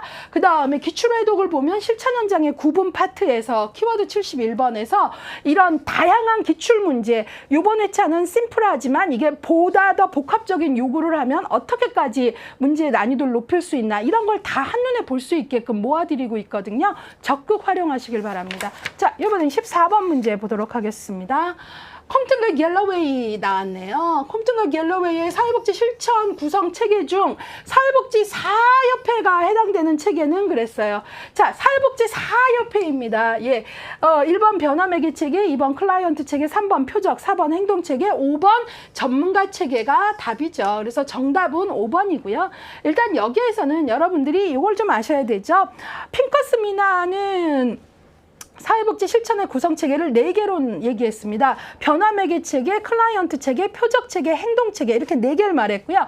콤튼과 갤러웨이가 여기에 2개를 추가하게 됩니다. 사체계를 인정하면서 그게 바로 전문가 체계하고 의뢰응답 체계입니다. 그 중에 사회복지사협회는 바로 전문가 체계이죠. 그래서 전문체계 혹은 전문가 체계라고 하는데요. 여기에는 교육체계나 전문가 단체가 속해요. 그러니까 여기 보시면 사회복지사협회는 전문가 체계가 교육체계나 전문가 단체가 속한다 그랬는데, 사회복지사협회는 전문가 단체의 아주 대표적인 기구이죠. 물론 여기서도 뭐 교육을 하기도 하고요. 예, 그래서 이 문제에서는 여러분들이 말 그대로 컴튼과 갤러웨이의 6체계는 뭐야만 외우면 안 되고요. 바로 어떤 실질적인 기구가 나오면 그 체계 중에 어디에 속하는지까지 알아야 되는 문제를 요구하고 있습니다. 어찌 보면 21회에서는 이 동네에서 낼 수 있는 문제를 좀 쉬운 문제를 냈어요. 이 부분을 조금 난이도를 높인다면 말 그대로 예제가 나오고, 그 다음에 뭐 예제 안에서 뭐는 변화매개 체계다, 뭐는 표적 체계다, 뭐는 무슨 체계다, 이렇게 분석하는 사례를 분석하는 콤튼과 갤러웨이의 6체계나 핑커스 미나엔의 4체계로 분석하는 문제들이 기출에서 좀 난이도 높은 문제거든요. 이 영역에서. 근데 21회는 조금 쉽게 나왔다. 개념 정의와 그 다음에 그 종류들을 알면 풀 수 있는 문제였거든요. 예, 그래서 이건 좀 쉬운 문제였다라고 생각을 하고요. 그럼에도 불구하고 1번의 변화매개 체계가 25%가 나왔는데요. 이제 말 그대로 이 경우에는 그 콤튼과 갤러웨이가 왜 6체계로 확장하면서 전문가 체계를 만들었나, 여기까지 공부가 안 된 거고 그냥 액면가 그대로 단어를 선택한 거죠. 아, 사회복지사가 변화매개 체계잖아, 이렇게 해버린 거죠. 그렇게 풀지 마시라는 거예요. 예. 우리가 공부하는 거는요, 전문직에 관한 공부이고요. 상식으로 풀 수 있는 문제도 물론 있겠지만 바로 전문가의 전문적 자질을 위해서 연구하고 개발하고 검증한 이론, 이런 것들을 가지고 우리는 공부를 하는 거기 때문에, 아, 사회복지사협회니까 변화시키는 사람이니까 변화매개 체계겠구나, 그런 선택하시면 안 된다라는 거죠. 그건 어떤 면에서는 틀려서 안 된다는 것보다 우리 스스로 우리의 독자적 학문 체계에 대해서 조금 우리 스스로 좀 부끄러운 일 아닙니까? 예, 그래서 공부를 하셔서 개념들 연결을 좀 잘 하셨으면 좋겠습니다. 자, 이런 것들 조금 보시면 좋겠고요. 자, 이번에는요 15번 문제 같이 풀어보도록 하겠습니다. 여기서는 사회복지 실천의 전문적 관계에 대한 거예요. 전문적 관계 대단히 중요하죠. 예. 전문적 관계에 대한 걸로 옳지 않은 것은 그랬어요. 전문적 관계니까 당연히 관계론에서 나온 부분이죠. 예, 그래서 옳지 않은 것 조금 골라보도록 하겠습니다. 1번 사회복지사와 클라이언트가 합의하여 목적을 설정한다. 그렇죠. 사회복지사만의 당신의 목적은 이게 좋겠습니다. 그러는 거 아니거든요. 합의해서. 그리고 우리는 그냥 좋은 관계가 아니라 의도적 목적성을 갖는 관계예요. 바로 지금 전문적 관계라 함은 어떤 특성들이 있냐면, 전문적 관계라 함은 의도적 목적성, 시간 제한성, 클라이언트에 대한 헌신, 권위성, 통제적 관계라는 특징이 있어요. 이 문제는 바로 그러한 전문적 관계의 5가지 특징을 성실하게 내용적으로 알고 있나를 물어보는 거예요. 그래서 여기 보시면 합의하여 목적을 설정한다라는 건 전문적 관계에서는 그냥 만나서 좋은 게 아니라 목적을 갖는 관계로구나. 의도적 목적성. 2번째, 사회복지사는 소속된 기관의 특성에 영향을 받는다. 맞죠? 왜냐하면 사회복지사는요, 소속된 기관의 특성, 이 기관은 대개 내가 속해 있는 기관이 페미니즘, 여성주의 시각이 되게 많이 시각을 갖고 일하는 기관이다라거나, 아니면 이 기관은 되게 가족주의 시각을 갖고 일한다거나 하는 그러한 어떤 기관들의 어떤 특성들이 있을 수 있죠. 그런 것들에 영향을 받습니다. 예. 그리고 나는 어때요? 기관에 속한 이상 효과성 있고 효율성 있는 일을 해야 되니까 영향을 당연히 받죠. 그 다음에 3번, 사회복지사의 이익과 욕구 충족을 위한 일방적 관계다. 이거 완전히 틀렸죠. 그래서 전문적 관계에 옳지 않은 것의 답은 3번이에요. 그래서 21회 실천론 문제는 조금 물론 이제 총점을 올려줘서 좋기도 했지만 조금 저 개인적으로는 문제가 다 어려워야 된다는 입장은 아니지만, 이런 지문은 공부한 사람과 공부하지 않은 사람을 구분하기가 좀 어려워. 약간 너무 좀 그렇잖아요. 그냥도 이 문장이 틀렸다는 건 알 수 있죠. 사회복지사의 이익이라는 것도 틀렸고 일방적 관계도. 그래서 문제를 좀 더 세련되게도 만들 수 있었을 텐데, 왜냐하면 공부한 친구들은 공부를 했기 때문에 풀 수 있는 문제에서 어려웠지만 보람 있었고 도움이 됐어. 그리고 그게 현장에서 이렇게 유용해가 돼야 되잖아요. 그래서 이런 지문은 조금 저 개인적으로 아쉬웠습니다. 예, 문제가 쉬운 게 나쁜 문제라는 게 아니라요. 예, 그래서 일방적 관계가 아니고 우리는 어때요? 상호적이고 쌍방적 관계여야 되고요. 우리는 클라이언트의 이익을 위해서 일한다라고 했지 사회복지사의 이익을 위해서 일하지 않죠. 예, 그래서 이런 것들은 뭐 우리가 뭐예요? 윤리 강령에도 나오잖아요. 클라이언트의 이익에 최우선을 두는 거, 이런 거. 자, 그래서 옳지 않은 건 3번이고요. 4번, 사회복지사는 전문성의 바탕을 둔 권위를 가진다. 당연히요. 여기서 좀 유의하셔야 되는 게, 여러분들이 권위하면 건방져, 이렇게 상식적으로 그냥 막 생각하시면 안 돼요. 여기서 그래서 사회복지사는 권위를 가지면 안 돼. 건방지게 무슨 권위야 이러는데 그러면 안 되고요. 권위주의적이면 안 돼요. 권위주의적이면 안 되죠. 그러나 사회복지사는 전문성의 바탕을 둔 권위는 가져야 돼요. 그래서 우리가 탈권위성이 아니라 전문적 관계에서는 전문성의 바탕을 둔 권위성을 갖는 거예요. 예, 권위주의적 태도는 나빠요. 근데 권위성은 맞아요. 무슨 얘기냐? 전문성의 바탕을 둔 권위라는 건 클라이언트가 이렇게 느끼는 거예요. 이 사람은 만나보니 이 사람은 내 문제에 대해서 안개 속에 있지 않고 엉킨 실타래 상태로 있지 않고 기꺼이 이 문제를 같이 풀어나갈 능력이 있는 사람이고 인간적 자질도 좋은 사람이야. 바로 이렇게 느껴질 때 권위를 인정한다라고 얘기하거든요. 그러니까 권위성을 가져야죠. 전문성의 바탕을 둔. 이 사람 사람만 좋아가 아니라 사람 좋은 건 중요하지만, 그래서 바로 권위주의적이다 하고 권위성을 가진다 같은 뜻 아니라는 거죠. 이해 가셨죠? 권위주의적이어야 한다는 말 뜻이 아니라 전문성의 바탕을 둔 권위성을 가져야 되는 거예요. 예, 탈권위성을 가져야 되는, 탈권위적이어야 된다 아니라는 거죠. 예, 조심하세요. 그 다음에 계약에 의해 이루어지는 시간 제한적 특징이다. 예, 우리는 전문적 면접을 하는 관계이죠.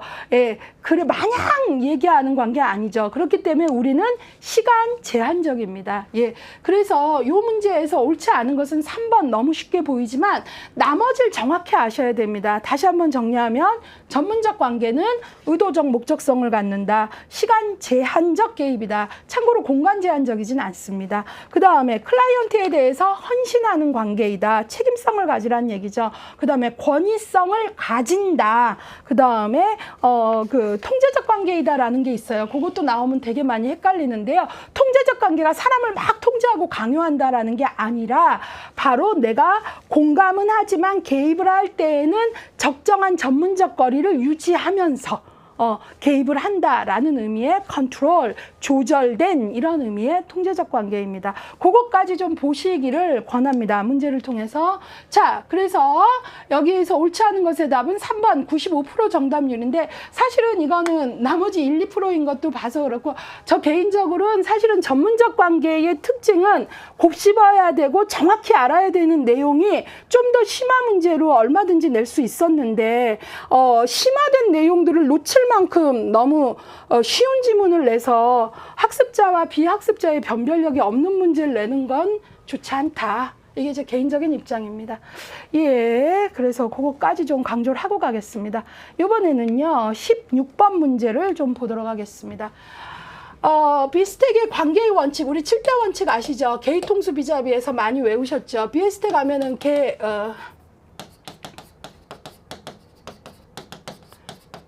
개의통수 비자비에서 이제 앞글자를 우리가 외웠잖아요. 관계의 7가지 원칙. 그 중에 의도적 감정 표현, 바로 개의할 때 요거에 대한 거네요. 의도적 감정 표현에 해당하는 것을 골라라 라는 거예요. 그러면 말 그대로 우리가 학습이 비스텍의 관계 7대 원칙은 개의통수 비자비야.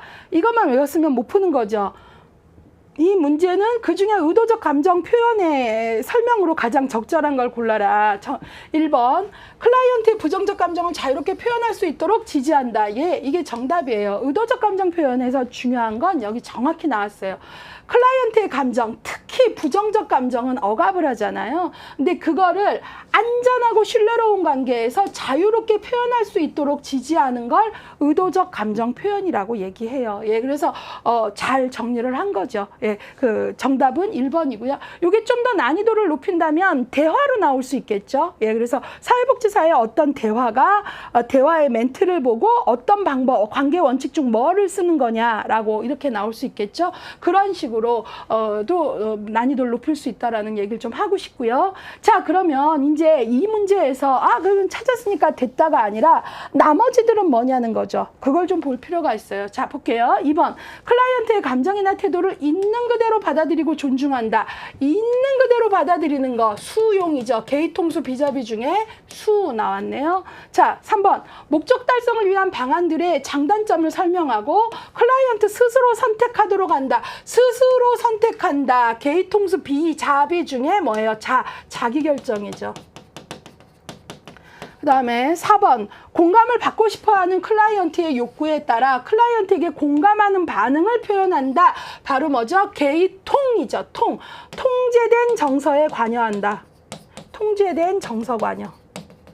그러니까 이 클라이언트가 어렵게 자기 얘기를 했어요. 그러고 어때요? 사람은 어렵게 자기 얘기를 했어요. 내가 만약에 아버지를 미워한다, 엄마를 미워한다, 뭐 이런 것들 되게 힘든 얘기를 했단 말이에요. 그러면 뭘 받고 싶어요? 그러면 안 되죠. 이렇게 심판받고 싶은 게 아니라 공감받고 싶은 거잖아요. 예, 여러분, 감정은 죄가 아닙니다. 이제 감정을 행동화했을 때는 책임이 따르지만 인간에겐 여러 감정이 있을 수 있어요. 인간 자체가 그렇잖아요. 예, 그래서 이때 뭘 받고 싶어요? 내가 어렵게 당신을 믿고 한 얘기에 나 공감받고 싶어요. 그게 바로 정서 관여, 통제된 정서 관여. 근데 왜 통제가 붙었냐면 정서에 관여하되 객관적 거리를 유지하면서 지나치게 감정이입하는 건 필요하지만 감정이입을 하지 않고 가장 건강한 방법으로 도울 수 있게 컨트롤, 조절된, 통제된 그거거든요. 예, 그래서 요게 나왔고요. 그 다음에 5번, 사회복지사 자신이 생각과 느낌, 개인적인 경험을 이야기한다 그랬는데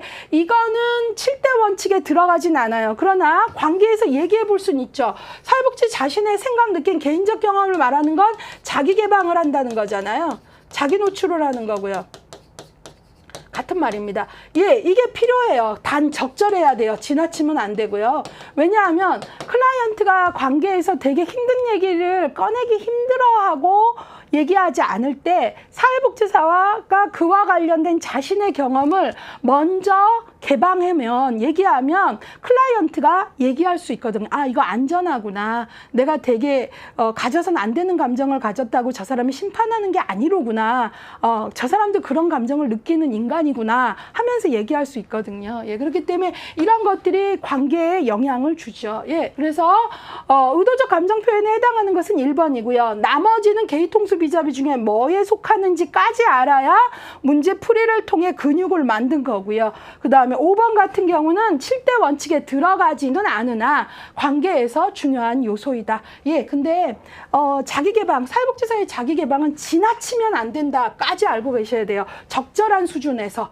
예, 그래서 의도적 감정 표현에 해당하는 건 59%고요. 자, 제가 볼 때 이게 생각보다 정답률이 떨어져요. 근데 여기 보시면 재미난 게 여기가 59%고 그 다음에 26% 나온 게 4번이에요. 그러니까 이걸 늘 제가 가르칠 때도 그렇고 문제 풀 때마다 느끼는데 학생들이 개의통수 비자비에서 유난히 헷갈리는 게 의도적 감정 표현하고요.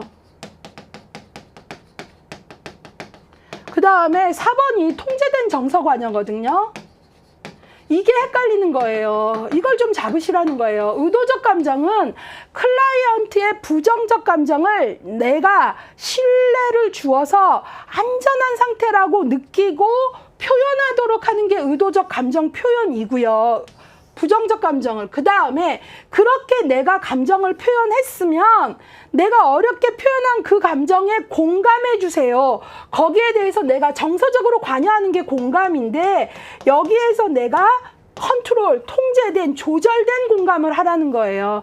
예컨대 내가 10년 동안 남편한테 맞고 살았다 그랬을 때 공감이 지나쳐서 그럼 그런 남자들은 싹 없애러 갑시다가 아니라 이 여성에게 가장 건강하게 도움이 되는 방법을 찾으려면 통제된 적절한 거리를 유지한 공감을 해야 된다는 얘기잖아요. 그쵸? 예. 그래서 보면 학생들이 이 두 가지를 유난히 헷갈려 해요. 그래서 의도적 감정 표현이 억압된 감정이 많아 보이면 이걸 할 수 있게 돕고 그걸 표현했다면 정서적 관여, 공감해 줘라. 그 얘기예요. 이것들 좀 구분합시다. 예. 이거 좀 봤고요. 그래서 이 부분이 어렵다면 기본 개념 6장 기출에도 80번에 7대 원칙만 아주 그냥 집중적으로 다루고 있으니까요. 이렇게 우리 교재들이 여러 권이 있는데 이것들이 어떤 측면에서 각각의 유용성을 갖는지 이렇게 연동해서 알려드리니까요. 적극적으로 활용을 해보세요. 자, 그 다음에 17번 문제 같이 풀어보겠습니다. 다음에서 설명하고 있는 사례관리의 개입의 원칙은 무엇인가 라고 했습니다. 사례관리의 개입 원칙입니다. 이거 설명하고 있는 거. 변화하는 클라이언트의 욕구에 반응하여 장기적으로 서비스를 제공해야 된다. 변화하는 클라이언트의 욕구에 반응해서 장기적으로, 예, 딱 끊어지는 게 아니라, 그 다음에 클라이언트에 필요한 서비스를 중단하지 않고 제공해야 된다. 예, 서비스의 체계성, 접근성, 개별화, 연계성, 지속성. 정답은 뭐죠? 지속성인 거죠. 예, 그래서 사례관리에서 중요한 게 바로 보세요.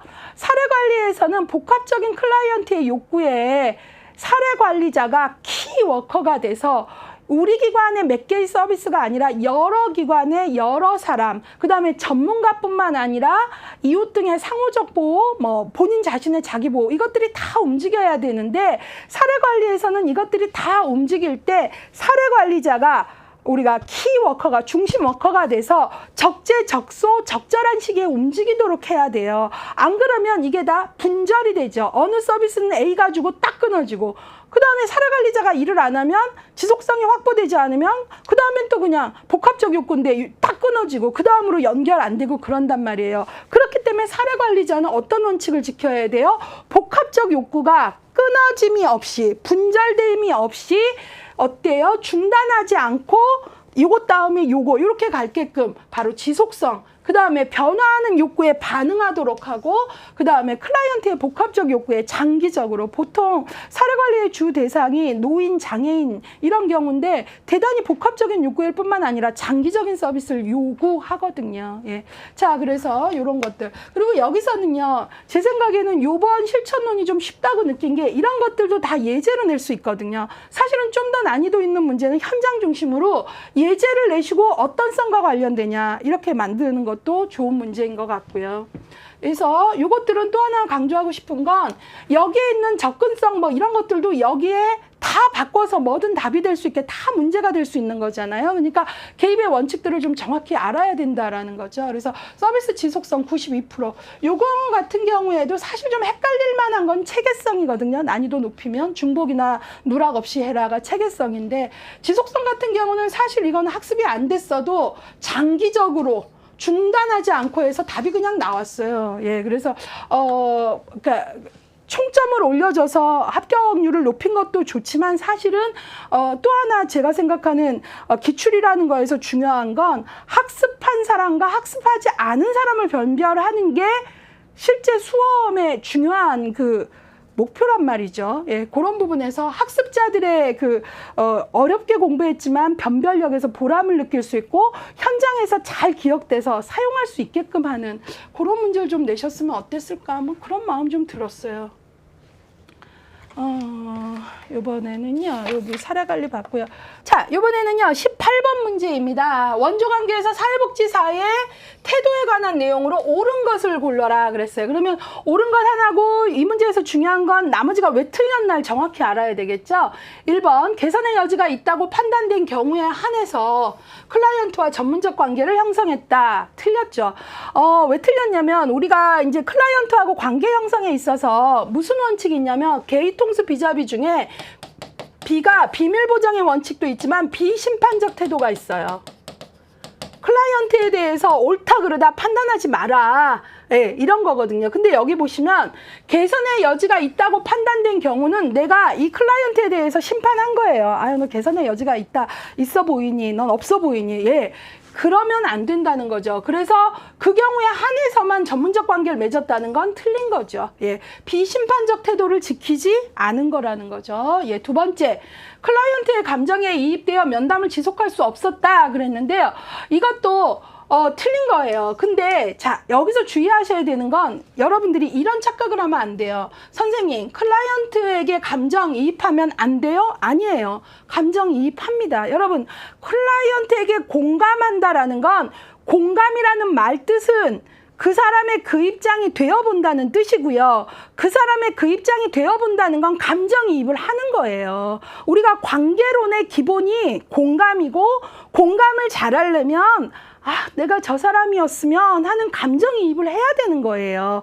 그런데 감정이입 되어 틀린 게 아니라 감정이입이 지나쳐서 면담을 지속할 수 없는 정도까지 간 거예요.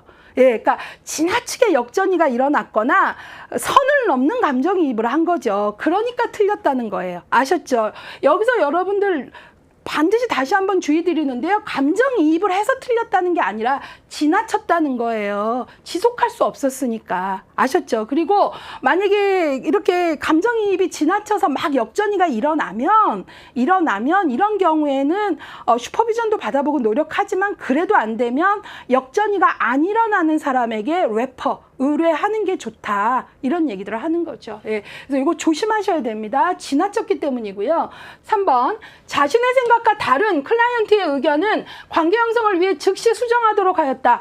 예, 이러시면 안 되는 거죠. 클라이언트는 자기 생각이 있죠. 이거는 자기 결정에도 위배되는 거예요. 예, 즉시 내 생각과 다르다고 수정해라 그러는 거는 강요하는 겁니다. 예, 그래서 틀렸습니다. 내 생각과 다를 수 있죠. 예. 자, 그 다음에요. 4번. 법정으로부터 정보 공개 명령을 받고 관련된 클라이언트의 정보를 제공하였다. 이거는 맞아요. 여기서 요구하는 건 뭐냐면 개의통수 비자기 중에 하나가 비밀 보장의 원칙이잖아요. 이 문제에서는 우리 수험생이 비밀보장이라는 게 있지만 정보 공개했으니까 비밀보장 안 지켰다 해서 틀리는 게 아니라 비밀보장의 예외의 경우를 알고 있는가? 예외인 경우죠. 법정으로부터 정보 공개를 받는 경우는 비밀보장의 예외에 속하죠. 자신이나 타인에게 위해가 되는 비밀은 지켜줄 수가 없는 예외잖아요. 그래서 이렇게 정보 공개를 법정에서 명령을 한 거는 충분히 타인의 위해나 이런 문제가 있기 때문이기 때문에 이럴 땐 예외에 속하는 거니까 정보 제공을 한 게 맞는 거죠. 이해 가셨죠? 그 다음에 클라이언트 특성이나 상황이 일반적인 경우와 다르지만 획일화된 서비스를 그대로 제공했다. 틀렸죠? 다르면 케이스 바이 케이스 해야지 왜 획일화합니까? 개별화해야죠. 예. 결국은 저는 이 문제에서 약간 정성을 느꼈어요. 여기에서. 이 문제는 좀 정성이 들어갔다. 출제자는 문제에 좀 정성을 들여야 될 필요가 있는 것 같은데 여기에서 바로 7대 원칙의 내용을 정확히 알고 있는가를 물어본 거죠. 단순히 개의통수 비자비만 외웠나? 문제 속에 들어가 있는 숨어있는 원칙들이 보이나를 원한 거죠. 예, 그래서 이것들을 좀 보시면 좋겠고요. 자, 정답은 74% 정도 돼요. 예, 그 다음에 여기 14% 나온 거 한번 볼게요. 1번. 개선의 여지가 있다고 판단된 경우에 한해서 우리 이렇게 하지 않습니다. 예, 그래서 비심판적 태도. 예, 만약에 개선의 여지가 없다면 어때요? 그런 것들을 만들어 나갈 수 있게 돕는 게 A 상태의 클라이언트가 A-로 변화하게 돕는 거죠. 내가 클라이언트를 놓고 되먹었다 안 되먹었다 이러면 안 되잖아요. 예. 자, 그래서 그런 것들 좀 보시면 좋겠고요. 이번에는 19번 문제 좀 보겠습니다. 자료 수집을 위한 자료 출처에 해당하는 걸 모두 골라라. 예, 자료 수집 부분 기출이 잘 안 되는 영역인데 나와서 좀 반가웠습니다. 자료 출처에 해당하는 건 모두 골라라. 우리가 이제 접수 및 자료 수집하고 이 실천 과정에서 사정하고 계획하고 개입하고 그 다음에 뭐 종결하고 이러잖아요. 그 중에 이 문제는 바로 요 단계의 문제예요. 예, 모두 골라라. 기억, 문제, 사건, 기분, 생각 등에 관한 클라이언트의 진술. 맞죠? 이거 자료 들어가요. 그리고 여러분 자료 중에요. 클라이언트의 진술이 가장 중요한 자료예요. 근데 여기서 또 조심해야 되는 건 이 클라이언트의 진술은 가장 중요하면서도 또 하나 우리가 기억해야 될 게 왜곡의 가능성도 높아요. 그러니까 이걸 동시에 우리가 알고 있어야 돼요. 예, 맞았고요. 그 다음에 두 번째, 클라이언트와 직접 상호작용한 사회복지사의 경험. 맞아요. 그러니까 내가 내 경험만 갖고 자료 수집을 다 했다 하면 안 되지만 이것도 들어가요. 그래서 내가 직접 상호작용한 경험. 그러니까 클라이언트는 말은 이렇게 하는 거죠. A라는 엄마가 아우 선생님 저 되게 유연해요. 아이한테 뭐 이렇게 막 이래라 저래라 안 해요. 그러는데 어때요? 실제 내가 어머니랑 대화를 해보거나 대기실에서 아이랑 얘기하는 걸 좀 보거나 또 엄마하고 뭐 어머니의 얘기들을 들어보니 엄마는 대단히 어때요? 유연하다 그랬는데 대단히 강박적일 수 있단 말이죠. 그런 경험들도 자료가 된다는 거죠. 그 다음에 디귿, 심리검사, 지능검사, 적성검사 등의 검사 결과 자료 수집 중에 우리가 객관적 자료라는 게 있죠. 여기서 객관적 자료를 바로 이런 표현을 쓴 거예요. 예. 그 다음에 친구, 이웃 등 클라이언트의 중요한 타인으로부터 수집된 정보. 자료 수집에 이게 다는 아니지만 중요한 타인으로부터도 정보를 수집해요. 왜냐하면 클라이언트가 말하는 그 사건에 대한 클라이언트 이야기가 다가 아닐 수 있어요. 예, 그래서 이런 것들 같이 보는 거죠. 결국은 5번이 답이고요. 이 문제를 통해서 우리가 알아야 되는 건 자료 수집은 여러 차원에서 이루어진다. 그 다음에 그 중에 그래도 가장 중요한 것은 클라이언트의 진술이지만 왜곡 가능성의 위험성도 알고는 있어야 된다. 예, 이런 거고요. 예, 그래서 정답은 5번이고요. 81% 정도의 정답률 보이고 있습니다. 자, 그래서 접수 및 자료 수집 봤고요. 자, 이번에는요, 20번 문제 같이 보도록 하겠습니다. 예, 요것도 레비가 이제 문제 조금 꾸준히 나오는 편인데요. 레비가 제시한 사회복지 전문직의 가치 중 결과 우선의 가치에 해당하는 것은 그랬어요. 레비는요, 그러니까 사회복지 전문직의 가치를 크게 세 가지로 나눴어요. 사람 우선 가치, 그 다음에 결과 우선, 그 다음에 수단 우선 가치, 이렇게 해서 세 가지로 나눴거든요. 근데 여기에서 이제 중요한 건 조금 응용을 한 거죠. 바로 이것들의 결과 우선 가치에 해당하는 걸 골라라. 그러면 결국은 이 나머지 것들이 뭐가 어디에 속하는지 아는 게 중요하다는 거죠. 자, 사람 우선 가치는 말 그대로 가장 기본적인 거예요. 인간에 대한 바람직한 개념, 아주 기본적인 거죠. 그러면 여기서 사람 우선 가치, 인간에 대한 가장 기본적인 게 바로 인간 존엄성, 이거 사람 우선 가치겠죠. 그렇죠? 그 다음에 개별성에 대한 인정, 이런 것들 어때요? 사람에 대한 아주 기본적인 거잖아요. 예, 그래서 사람 우선 가치고요. 그 다음에 수단 우선이라는 것은 그런 사람 우선, 인간 존엄성을 위해서 우리가 지켜야 되는 방법을 얘기하는 거예요. 그러면 그런 방법을 보자면 자기결정권을 존중했다라는 건 수단 우선 가치인 거죠. 그런 방법이잖아요. 자기결정권을 존중해야 존엄성인 인간 우선 가치를 실현하잖아요. 그 다음에 비심판적 태도를 가져야 수단 우선이죠. 이런 수단을 가져야 뭐를 존중해 주는 거죠? 인간의 존엄성을 존중해 주는 거잖아요. 예. 그래서 이런 것들을 찾아내는 거죠. 근데 문제는 결과 우선인데요. 결과 우선이라는 거는 뭐냐 하면 바로 서비스를 했을 때 그 서비스를 통해서 말 그대로 사회 문제가 완화 경감되었다, 욕구가 충족되었다, 그 다음에 동등하지 않았던 것들이 동등해지면서 형평성의 기회가 제공되었다, 이런 것들이거든요. 그러니까 결과 우선 가치에 해당하는 것은 4번이죠. 동등한 사회 참여 기회 제공, 이것이 결과 우선이죠. 왜? 결과 우선이라는 것은 말 그대로 그렇게 했을 때에 초래되는 결과가 기본 욕구를 충족했다, 문제를 제거했다, 동등하지 않았는데 동등한 기회를 보장해줬다, 뭐 이런 것들이 되는 거잖아요. 예, 그래서 정답은 4번 되겠습니다. 결국 여기에서 여러분들이 중요하게 봐야 되는 건 레비에서 암기사항을 외워야 돼요. 그냥 레비에서 결과 우선 인재부터 감으로 잡아볼 테야 그러지 말고, 아, 레비는 전문직의 가치를 사람 우선, 결과 우선, 수단 우선으로 나눴고, 이렇게 하나하나의 작은 이야기들이 나올 때 걔가 어디에 속하는지 나는 알고 있는가를 스스로 물어봐야 되는 문제인 거죠. 자, 그래서 여기에서 봤는데 정답률은 4번 54% 나왔고요. 여기에서 결과 우선은 자기결정권 존중했는데 말이 안 되죠. 자기결정권은 누가 봐도 어때요? 수단이죠. 비밀 보장했다, 자기결정권 존중했다, 비심판적 태도를 가졌다, 뭐 이런 것들 다 그런 수단을 통해서 인간 존엄성이라는 사람 우선 가치를 실현한 거잖아요. 예.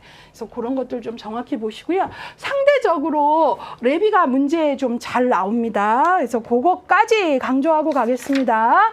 자, 이번에는 21번 문제 좀 풀어보도록 하겠습니다. 사회복지 실천 개입 기술에 관한 설명으로 옳은 것을 모두 골라라. 기억, 니은, 디귿, 리을, 제보증, 모델링, 경력입법, 일반화해서 개입 기술들이 나와 있거든요. 근데 이 중에 옳은 것, 이것들 다 개입 기술인데 설명이 옳은 것을 골라라. 기억, 제보증은 옳은 것을 모두 고른 것은 그랬어요. 제보증은 어떤 문제에 대해 클라이언트가 부여하는 의미를 수정해 줌으로써 클라이언트의 시각을 긍정적인 방향으로 변화시키려는 전략이다 그랬는데 틀렸죠. 여기서 중요한 건 여기에 의미를 수정해서 시각을 긍정적으로 바꾸는 건 제보증이 아니라 제정의, 제명명이죠. 예. 바로 소심한 남편이라고 클라이언트가 남편을 불렀는데 어떻게 제정의를 했어요. 아, 신중한 남편분이시군요 해서 긍정적 방향으로 보도록 했다라는 거잖아요. 예. 산만한 우리 아들 철수라 그랬는데 철수가 에너지가 많군요. 제정이, 제명명한 거잖아요. 제보증이 아니잖아요. 그쵸? 예. 그래서 틀렸고요. 니은. 모델링은 실제 다른 사람의 행동을 직접 관찰함으로써만 시행이 가능하다. 틀렸죠? 만자 때문에. 관찰을 해서 모델링을 하지만 그 모방하고 모델링하는 게 관찰만은 아니죠. 직접 관찰 외에도 뭐 간접적으로 영화나 책을 보면서도 아, 나 이 사람 같이 되고 싶어 이럴 수도 있는 거고, 그렇기 때문에 직접 관찰로만 된다 그러니까 틀린 거고요. 그 다음에 경력입법은 주로 클라이언트 행동이 변화에 장애가 되거나 타인에게 위협이 될 때 이를 인식하기 위한 목적으로 사용된다. 아니죠. 경련은 이게 아니고 클라이언트가 클라이언트가 되게 자신감 없어하고 그럴 때 인정하고 칭찬함으로써 클라이언트가 문제 해결 능력을 향상하고 자신감을 갖도록 해주는 거라고요. 그래서 틀렸고요. 그 다음에 리을, 일반화란 클라이언트 혼자만이 겪는 문제가 아니라는 것을 인식하게 하는 기법이다. 맞았죠. 일반화. 나만 그런 게 아니구나. 얄롬이라는 학자는 집단에서 일반화를 보편성을 느낀다 그랬는데 내용에서 같은 거예요. 집단의 치료적 효과 중에 보편성이라는 효과가 있는데 그게 바로 나만 그런 게 아니구나. 대학 4학년이 느끼는 어떤 압박감, 이건 나만 그런 게 아니구나. 집단 상담에서 느꼈다면 보편성을 느낀 거고, 달리 말하면 일반화를 느낀 거죠. 나만 혼자 겪는 문제가 아니구나. 이렇게요. 예, 그래서 옳은 것은 몇 번, 리을 하나니까 2번이 되겠습니다. 54% 정도의 정답률을 보이고 있어요.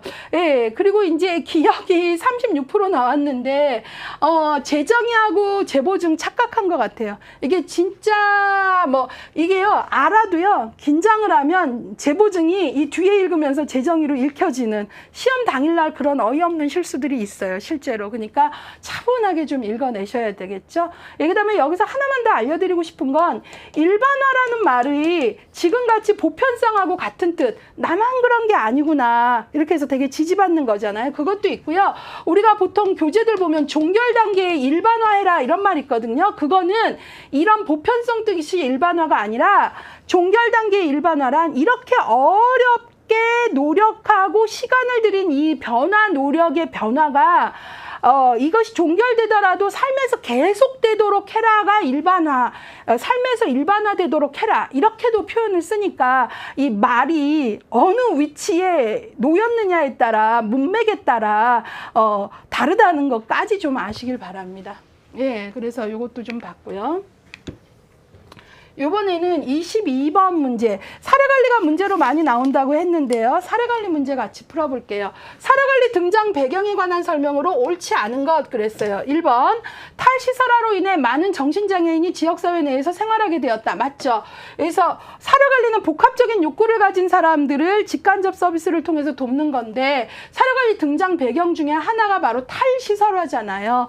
예, 대규모 시설에서 규격화된 삶을 사는 게 아니라 지역사회 중심으로 나와서 탈시설화해서 환자로 살거나, 그게 아니라 시민으로 살도록 하자라는 게 탈시설화고요.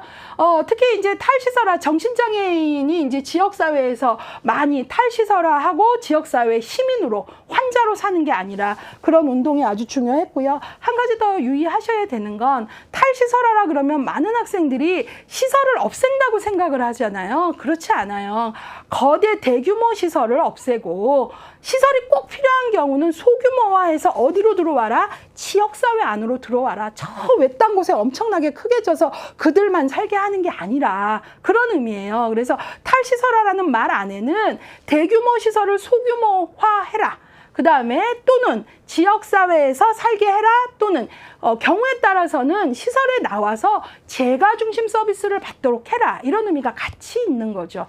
예, 그거까지 기억을 하셔야 돼요. 예, 그 다음에 지역사회 내 서비스 간 조정이 필요하게 되었다. 그렇죠. 왜냐하면 사례관리를 완전히 시설에서 모든 서비스가 다 의료, 이런 게 직업재활, 의료재활 다 있던 사람이 탈시설화해서 지역사회에서 사는 경우에 내가 어때요? 지역사회 내 여러 서비스를 이렇게 여러 가지 떨어진 거를 내가 알아서 찾아다녀야 되잖아요. 그러니까 사례관리자가 어떤 걸 해줘야 돼요? 조정을 해줘야 되잖아요. 예, 적재적소예요. 그래서 조정이 필요하고, 이 사례관리자의 역할 중에 아주 중요한 역할이 바로 간접적 역할 중에 조정자 역할이에요. 예, 적재적소에서 움직이도록 하는 거죠. 예, 중복 누락 없이. 그 다음에 복지비용 절감에 관심이 커지면서 저비용 고효율을 지향하게 되었다. 이것도 맞죠. 왜냐하면 사례관리라고 해서 다 막 효율이라는 거는, 사례관리는 옳지 않아, 인간이 중요하지, 그게 아니라 사례관리에서도 효율성에 대한 욕구가 있는 거죠. 왜냐하면 사례관리를 잘해야 중복을 막고, 그래야 효율적인 서비스가 되니까요. 그래서 저비용 고효율을 지향했다라는 거 맞아요. 그러니까 효율만 봤으면 틀리지만 이 요소도 있다라는 거죠. 그래서 사례관리는 날로 노인의 인구는 늘어나고 막, 그런데 복합적 욕구 인구는 늘어나는데 계속 그 고효율만 갈 수 없으니까 이런 것들을 잘 조정해서 중복을 막고 이러면서 어때요? 효율을 지향하자라는 게 들어가는 거죠. 4번, 인구 사회적 변화에 따라 다양하고 복합적이며 만성적인 욕구를 가진 클라이언트가 증가했다. 예, 사례관리의 클라이언트 특징이 복합적 욕구, 그 다음에 만성적이라는 거죠. 되게 욕구가 의료뿐만 아니라 주거, 경제 뭐 이런 거 다 들어갈 뿐만 아니라 그 다음에 되게 장기적이고 만성적. 그래서 사례관리의 주 대상으로 많이 되는 경우가 노인, 장애인 이런 경우예요.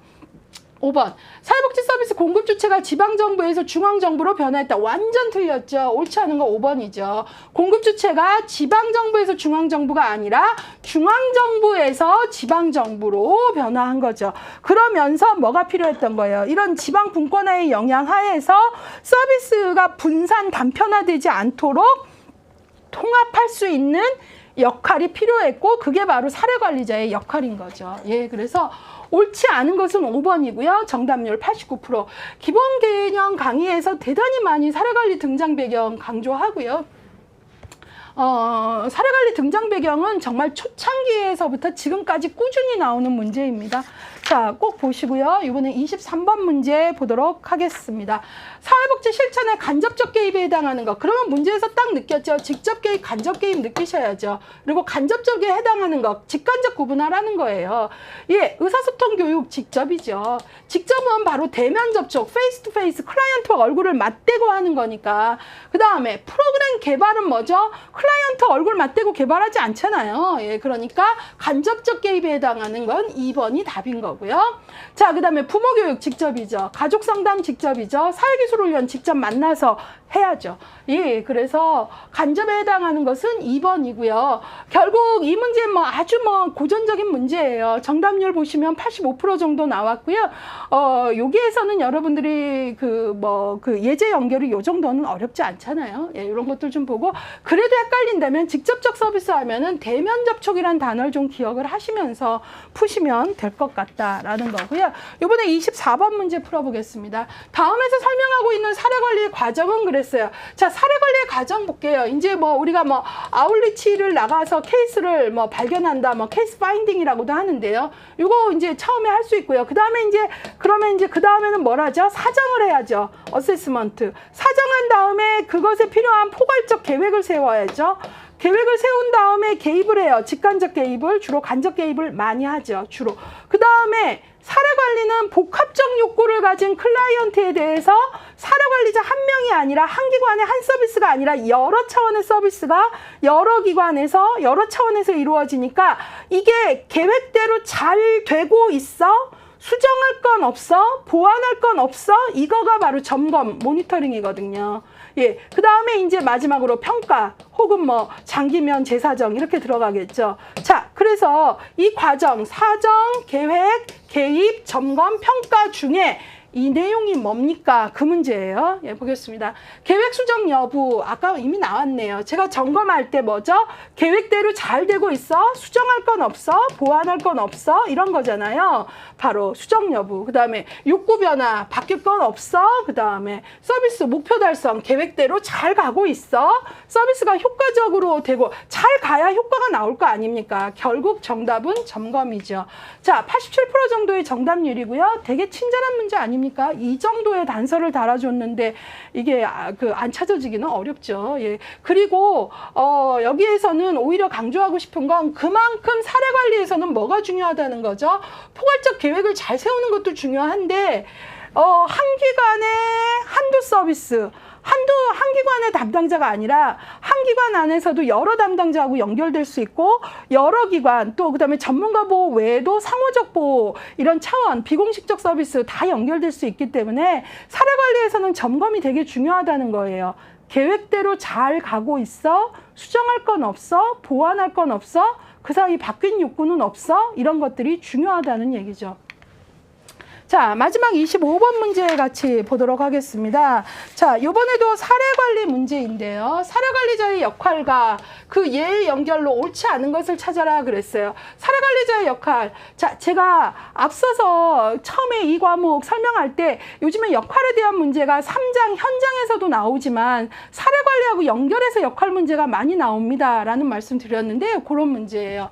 자, 사례관리자의 역할, 조정자, 옹호자, 협상가, 평가자, 기획가 이런 여러 역할을 한단 말이에요. 근데 그 역할과 관련돼서 실제 예제들을 여기다가 써놨는데 이 예제를 읽어봤을 때 그 예제의 내용이 이 역할하고 맞느냐 맞지 않느냐를 보라는 거예요. 그래서 맞지 않는 걸 찾으래요.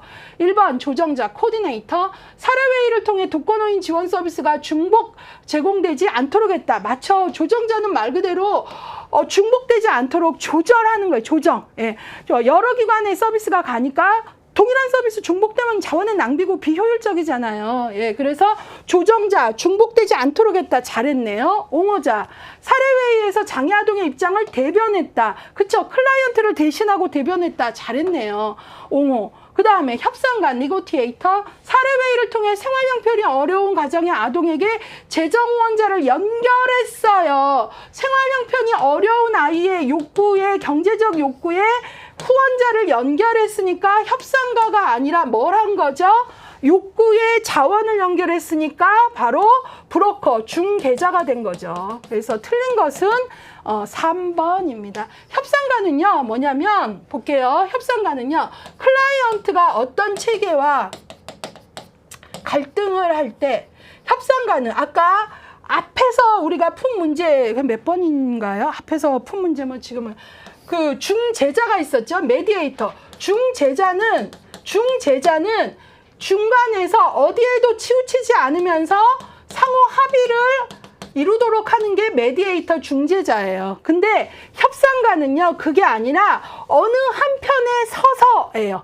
예, 그 당연히 누구 편에 서겠어요? 클라이언트 편에 서겠죠. 그래서 협상가는 바로 갈등 상황에서 중립을 지키지 않고 한쪽 편에서 한쪽 편과 동맹을 맺고 그 문제를 풀어나가는 게 협상가예요. 예, 그래서 이게 어찌 보면은 역할에서 우리가 구분해야 되는 게 중개자, 중재자, 그 다음에 협상가 구분을 해야 된다는 거죠. 이건 단어 글자 하나지만 내용적으로 확실히 다르고요. 중개자는 욕구와 자원을 연결한다. 중재자는 갈등 상황에서 가운데에서 중립을 유지하면서 상호 합의를 이끌어낸다. 협상가는 한편에 서서 한편과 동맹을 맺고 해결책을 찾아내는 거다라는 거죠. 그 차이를 알아야 돼요. 예, 그리고 요것들 지금 요 지문은 뭐예요? 중개자 내용이고요. 그 다음에 답은 3번이고요. 4번 평가자, 사례 종결 여부를 결정하기 위해 목표 달성 여부를 확인했다. 예, 여러분 평가에서 효과성 평가가 바로 뭐예요? 목표를 달성했는가잖아요. 맞는 거고요. 기획가, 욕구 사정을 통해 클라이언트에게 필요한 자원을 설계하고 체계적인 개입 계획을 세웠다. 맞았죠? 사정 다음에 이제 자원 설계하고 개입 계획 세웠으니까요. 예. 그래서 정답은 3번이고, 정답률은 92% 나왔습니다. 예. 그래서 결국은 이제 이 역할과 관련돼서 문제들은 이 부분은 뭐 앞으로도 예제로 많이 나올 것 같고요. 예제로 나오는 게 맞죠. 우리는 이제 실천 학문이고 하기 때문에 현장에서 내가 그 역할을 하는 게 중요한 거잖아요. 개념으로만 정의 내리는 게 아니라. 그래서 그런 것들 좀 생각해 보시면 좋겠고요. 실천론이 우리가 그 꽈락도 없어야 되지만 전체 총점도 기준치에 달해야 되잖아요. 예, 그 부분에 우리가 공부하고 점수를 얻는데 많은 도움이 된다고 학생들이 말합니다. 그리고 특히 20일에는 예년에 비해서 실천론이 좀 더 쉽게 나왔던 것 같은데, 그런 의미에서 쉽구나 하고 가볍게만 생각하지 마시고요.